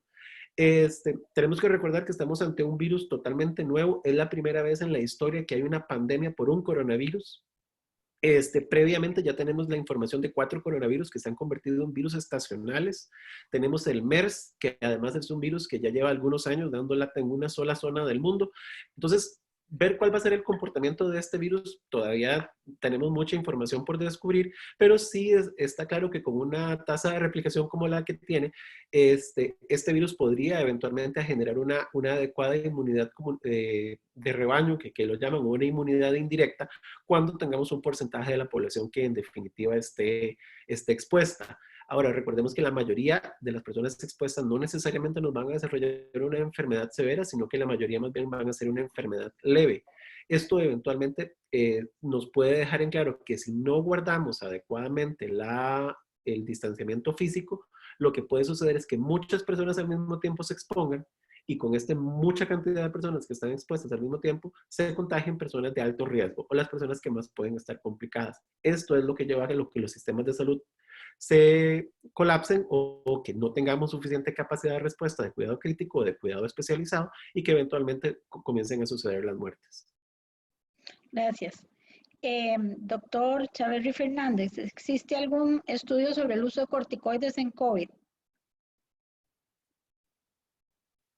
Ok, la recomendación de la ITSA es el manejar el corticosteroide en algunas situaciones clínicas en las cuales el paciente manifieste síndrome de distrés respiratorio. Si nos ponemos a pensar el uso de los corticosteroides en shock séptico, en procesos proinflamatorios en el cuerpo, podría tener algún tipo de lógica y en algunos momentos se ha utilizado, por ejemplo, hidrocortisona a 50 miligramos cada 6 horas para tratar de contrarrestar el proceso proinflamatorio en el que el cuerpo está inmerso, pero todavía no existe evidencia que vaya a favor de la utilización de corticosteroides y muchas veces la decisión de utilizarlos o no va de la mano con la manifestación clínica que el paciente tenga, del compromiso respiratorio y la necesidad de que el clínico vea de utilizarlo. No hay una estrategia claramente definida en ese sentido, me parece. Gracias. Doctor Chaverri Murillo, ¿un paciente con alergias respiratorias que haya contraído el virus tiene mayor riesgo de complicaciones?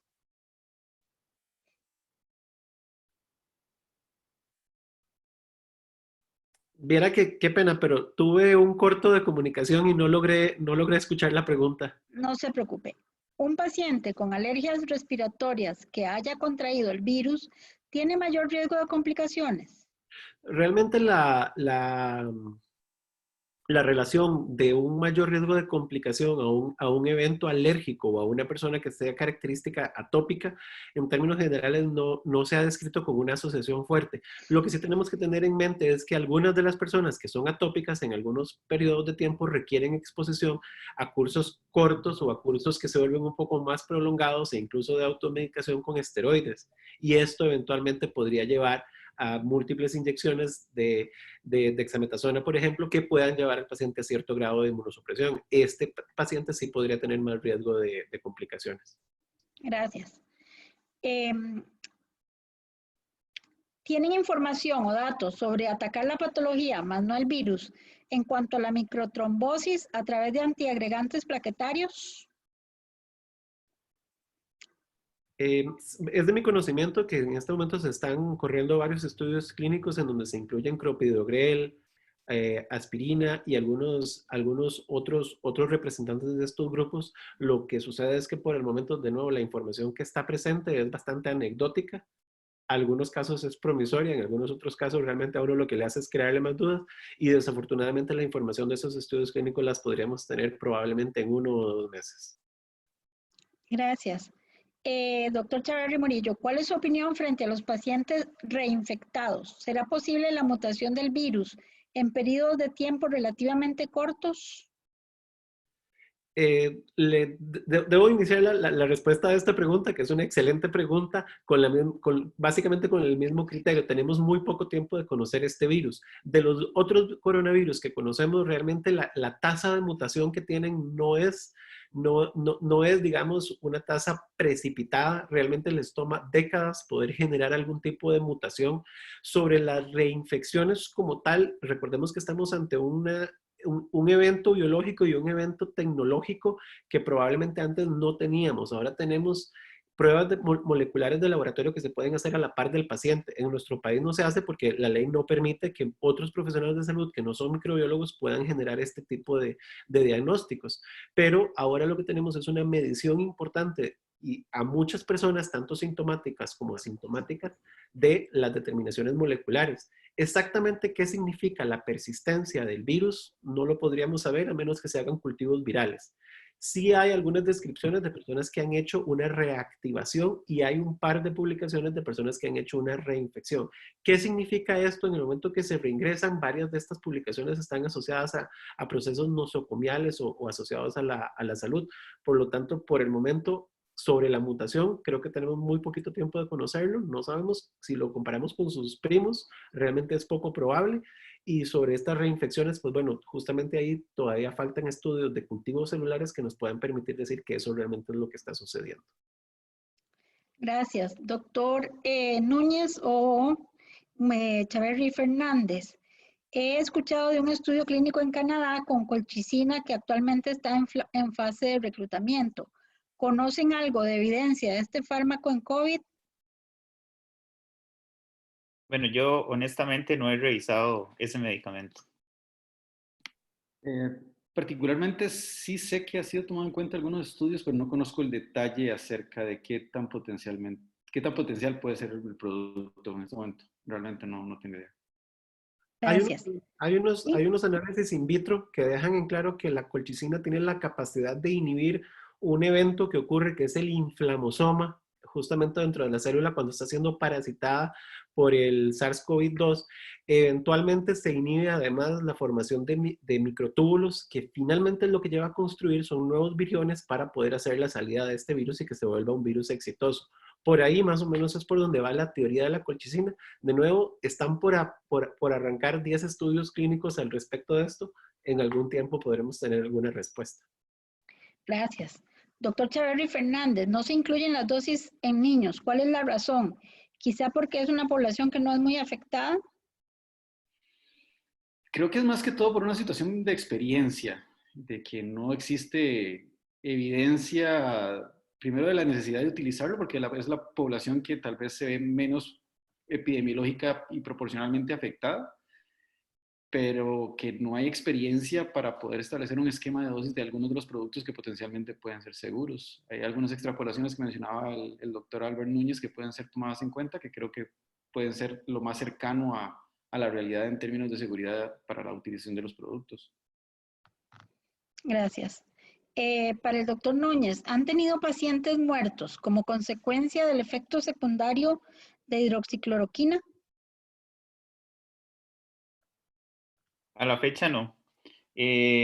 No tengo, digamos, el dato todavía, no hemos recibido el informe, digamos, del primer corte. de utilización de estos medicamentos, por lo menos a nivel del Comité Central de Farmacoterapia. Muy probablemente eso estará en los próximos días. Sin embargo, bueno, les puedo contar que, al menos, no sé si la pregunta la está haciendo alguna persona aquí de Costa Rica o de otro país, pero en este momento, por lo menos, el reporte de fallecidos en Costa Rica es solamente de 3 y no se ha Es una asociado pregunta del con... Ecuador. Ajá, no, bueno, las 3 personas que han fallecido en Costa Rica por esta enfermedad no se han asociado al uso de los medicamentos, hasta donde yo tengo conocimiento. Gracias.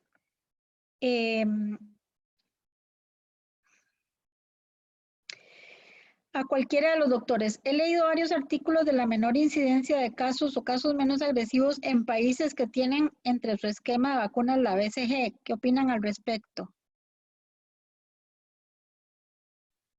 En términos generales, se basan principalmente en un estudio ambiental que recientemente se publicó. Lo que hacen es básicamente la observación de ver cómo se comporta la enfermedad de acuerdo a los diferentes esquemas de vacunación.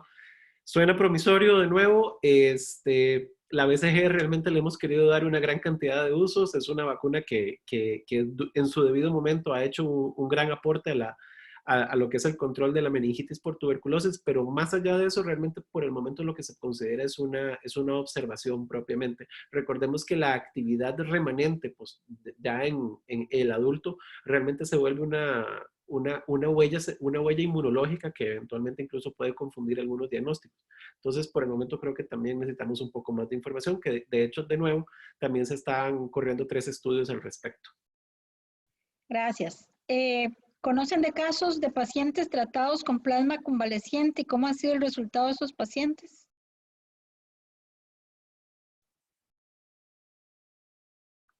A cualquiera de los expositores. Bueno, para aclarar, no sé si la pregunta está orientada si hemos tenido en Costa Rica pacientes ya tratados con esta terapia. O, bueno, si es así, no, ¿verdad? En este momento todavía está en desarrollo esta tecnología. Lo que han augurado es que la vamos a tener próximamente disponible, pero todavía no se ha utilizado. Y con respecto a la evidencia que hay, es básicamente los reportes de casos, y ya sobre eso se refirió el doctor Chavarri Fernández, ¿verdad? Que realmente es información bastante limitada, promisoria, pero se ha utilizado en muy pocos pacientes y hay que esperar también los ensayos clínicos para ver qué nos va a ofrecer esta estrategia. Gracias. En este mismo tema dice doctor Chavarri Fernández, ¿cuáles estudios clínicos, tipos, fase, debe realizar un preparado de anticuerpos de pacientes recuperados para demostrar su seguridad y eficacia? Creo que aquí lo que deberíamos de ponernos a pensar es que inicialmente cuando pensamos en un estudio clínico que busque garantizar la eficacia y seguridad de un medicamento, lo que necesitamos es que tenga un estudio, que sea un estudio de un diseño bastante robusto en términos de que sea aleatorizado, multicéntrico, con una cantidad de pacientes adecuada, que tenga un control positivo éticamente adecuado, en el que yo pueda comparar la potencial eficacia del medicamento tomando en cuenta buenos criterios de inclusión.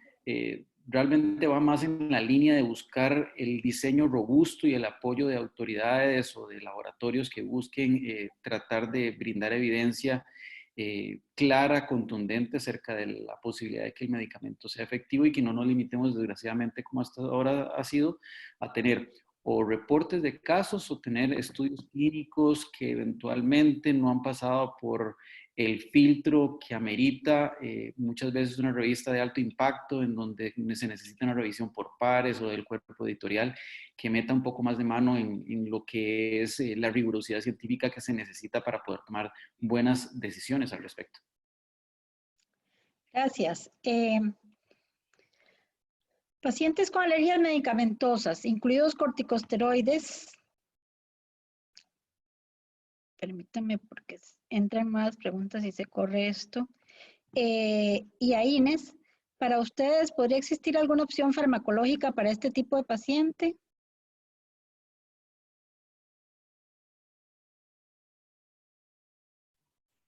Bueno, particularmente, si yo quisiera responder esto, no da claridad, porque realmente las reacciones alérgicas o la tolerancia a un producto muchas veces es difícil de predecir y no se extrapola de medicamento a medicamento, a pesar de que hay grupos medicamentosos con ciertas estructuras similares que uno podría esperar que compartan alguna sensibilidad, pero es una pregunta un poco abierta y habría que ver el caso individual y la situación clínica como para poder valorarla. Gracias. Doctor Chaverri Murillo, ¿se puede referir a las pruebas diagnósticas y falsos negativos? Sí, bueno, en este momento realmente autorizadas y aprobadas y avaladas por la Organización Mundial de la Salud y por muchas entidades gubernamentales de diferentes áreas, la prueba que está estandarizada en forma adecuada es la determinación de ácidos nucleicos. Hay diferentes presentaciones en el país. En este momento contamos con 3 tecnologías distintas. La tecnología molecular en términos generales nos da una muy buena certeza de que cuando se detecta el ácido nucleico, ahí tenemos el microorganismo. No funciona de esta manera, principalmente cuando lo que tenemos es una prueba en un sujeto que tiene una posibilidad pretest que es bastante baja de que sea positiva. Entonces, por ejemplo, si usted revisa en este momento la mayoría de las recomendaciones, no solamente del lineamiento de Costa Rica de manejo de la enfermedad, sino en el resto del mundo, no se recomienda hacerlo en sujetos asintomáticos, porque un sujeto asintomático tiene una posibilidad pretest muy alta de realmente no tener ningún microorganismo en este momento. Entonces, realmente lo que le podría decir es que un test negativo en una persona asintomática no le dice a usted que no está la presencia del virus, y un test negativo en una persona que tiene todas las características clínicas de un COVID-19 realmente le vaya a descartar la enfermedad. Existen otras pruebas que están relacionadas más que todo a la presencia de anticuerpos. Los españoles en este momento están comercializando varios kits que incluyen inmunoglobulina A, que es la secretoria, inmunoglobulina M, que es la de fase aguda, y la inmunoglobulina G, que es de fase ya de respuesta convalescente, que eventualmente podrían funcionar, digamos, cuando tenemos un paciente que tiene un alto índice de sospecha sobre el diagnóstico de COVID, pero que en forma repetitiva las cargas virales nos están dando negativas. ¿Por qué podría suceder esto? Porque el paciente lleva muchos días de síntomas y realmente la enfermedad ya está en una fase inflamatoria y el virus no es el que está participando ahí, porque estamos tomando una muestra nasofaringe y realmente la enfermedad está en el pulmón en ese momento. En este caso, pues podríamos valernos un poco de la inmunoglobulina por ahora que la población no está expuesta. Cuando ya este virus haya circulado y expuesto a otras personas, digamos, si se vuelve a estacionar en unos años, ya esas pruebas realmente no nos podrían diferenciar si es una enfermedad aguda o si es una exposición reciente. Gracias. Doctor Albert Núñez, ¿la Caja Costarricense planea hacer o participar en algún estudio ahora que ya pueden hacer estudios clínicos? Bueno, francamente no tengo conocimiento de alguna iniciativa. Por lo menos esto no ha llegado al seno del Comité de Farmacoterapia, que probablemente, de ser así, de que se registrara algún ensayo, el CENDEIS y el Comité de Ética, Ético Científico de la Caja, pone al tanto de este tipo de estudios al Comité Central. De momento no hemos recibido información de una iniciativa de estas.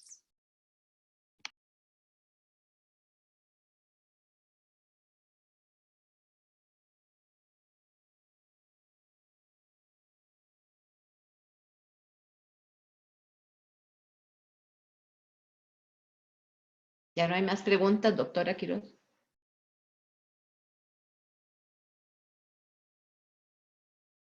Hola. Sí, perdón. ¿El uso de Montelukast podría ayudar en el COVID-19 para el doctor Núñez o el doctor Chaverri Fernández? Doctora Fonseca, quedan algunas preguntas, pero ya estamos a punto de terminar el plazo de preguntas. Ok, está bien, gracias. Realmente no lo sé. No sé si tendría algún tipo de lógica utilizar Montelucas. Ahí tal vez la necesidad de invertir más tiempo en algunas otras opciones antes de ponerse a explorar algunas otras. Esa es mi opinión, no sé si Albert la comparte. Sí, no, igualmente, de lo que he tenido oportunidad de leer hasta el momento, no he encontrado nada, digamos, que haga alusión, por lo menos seriamente, ¿verdad?, sobre el uso de Montelucas para esta condición.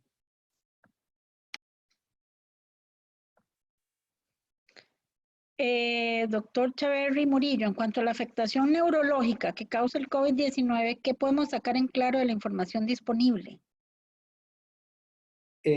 Realmente en claro, es muy poco lo que podemos sacar. Recordemos que estamos ante un virus nuevo. Hay algunos reportes de casos que específicamente lo están asociando con algunos cuadros psicóticos y algunos cuadros de desorientación propiamente. Y además, bueno, del proceso de angustia que ha generado a nivel masivo en las diferentes poblaciones. Sí impresiona que como la mayoría de los virus que están logrando, algún pequeño porcentaje de la población podría desarrollar algún tipo de complicación. Por el momento no hemos tenido reportes, digamos, de complicaciones neurológicas asociadas a mielina o asociadas a sustancia gris específicamente, pero sí a estas manifestaciones propiamente de comportamiento.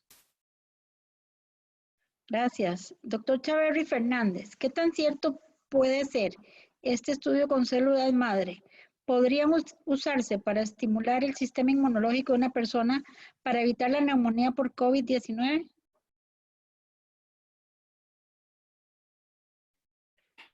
Que muchas opciones que a veces nos quieren ideas a la cabeza que realmente funcionen, ¿verdad? Lo que pasa es que cualquier tipo de evidencia en este momento, lo que necesitamos es que lo pruebe de una manera contundente y clara. No veo el por qué no pueda ser contemplado como una opción, pero creo que hay que explorar de una manera científicamente válida para poder tomarla en cuenta. Muchas gracias. Bueno, quedan muchas preguntas más, algunas son repetitivas. Doctora Fonseca, creo que ya podemos cerrar. Sí, muchísimas gracias, doctora Quiroz. Realmente creo que ha sido muy enriquecedor. De parte de los organizadores de este foro, pues quiero agradecer a los promedio de 500 participantes que se mantuvieron durante toda esta exposición. Y lógicamente, pues en primer lugar y muy especialmente a los excelentes, a los expositores por esas excelentes intervenciones. Esperamos pues que esta información que compartimos hoy ayude pues a ese debate que todos como profesionales en salud debemos tener, y esa información científica válida para poder ejercer nuestro rol profesional de la mejor manera posible, en el caso de los farmacéuticos, desde una gran y enorme responsabilidad en el uso racional de los medicamentos. Realmente muchísimas gracias. Les quiero decir, porque muchas de las personas preguntaban en el chat, este video va a estar disponible en el canal de YouTube del Colegio de Farmacéuticos de Costa Rica y se anunciará por el Facebook también del colegio. Y yo quisiera pues terminar esta noche con un saludo muy especial de parte de la Junta Directiva del Colegio de Farmacéuticos de Costa Rica a todos los farmacéuticos, en especial pues a todos los farmacéuticos de nuestro país, a los farmacéuticos hospitalarios que enfrentan día a día pues este manejo de los tratamientos de pacientes con esta enfermedad, de los farmacéuticos en todas las áreas clínicas y EVAIS a lo largo y ancho de nuestro país, que también se han preocupado porque también en esta pandemia todos los pacientes tengan acceso a los medicamentos que necesitan y no podamos tener, aparte de una crisis que ya está provocando la pandemia, una crisis también de pacientes crónicos descompensados. Y hay muchos ejemplos de los esfuerzos que nuestros colegas están haciendo para hacer llegar a los pacientes esos medicamentos. Y lógicamente también a los farmacéuticos de comunidad, a los farmacéuticos, regentes farmacéuticos de las farmacias de comunidad privadas, porque tienen una responsabilidad enorme en esta situación, en esta pandemia, en esta crisis del país y de todos los países, porque son esa fuente primaria de información donde muchos de los pacientes llegan a consultar y que por lo tanto la orientación oportuna, el consejo necesario para ese paciente de un profesional en salud que como es el farmacéutico es vital. Muchísimas gracias de nuevo a todos los participantes y muy particularmente al doctor Chaverri Murillo, Chaverri Fernández y Núñez Chavarría. Muchísimas gracias de parte de todos los organizadores. Buenas noches. Buenas noches. Buenas noches, muchas gracias. Buenas noches.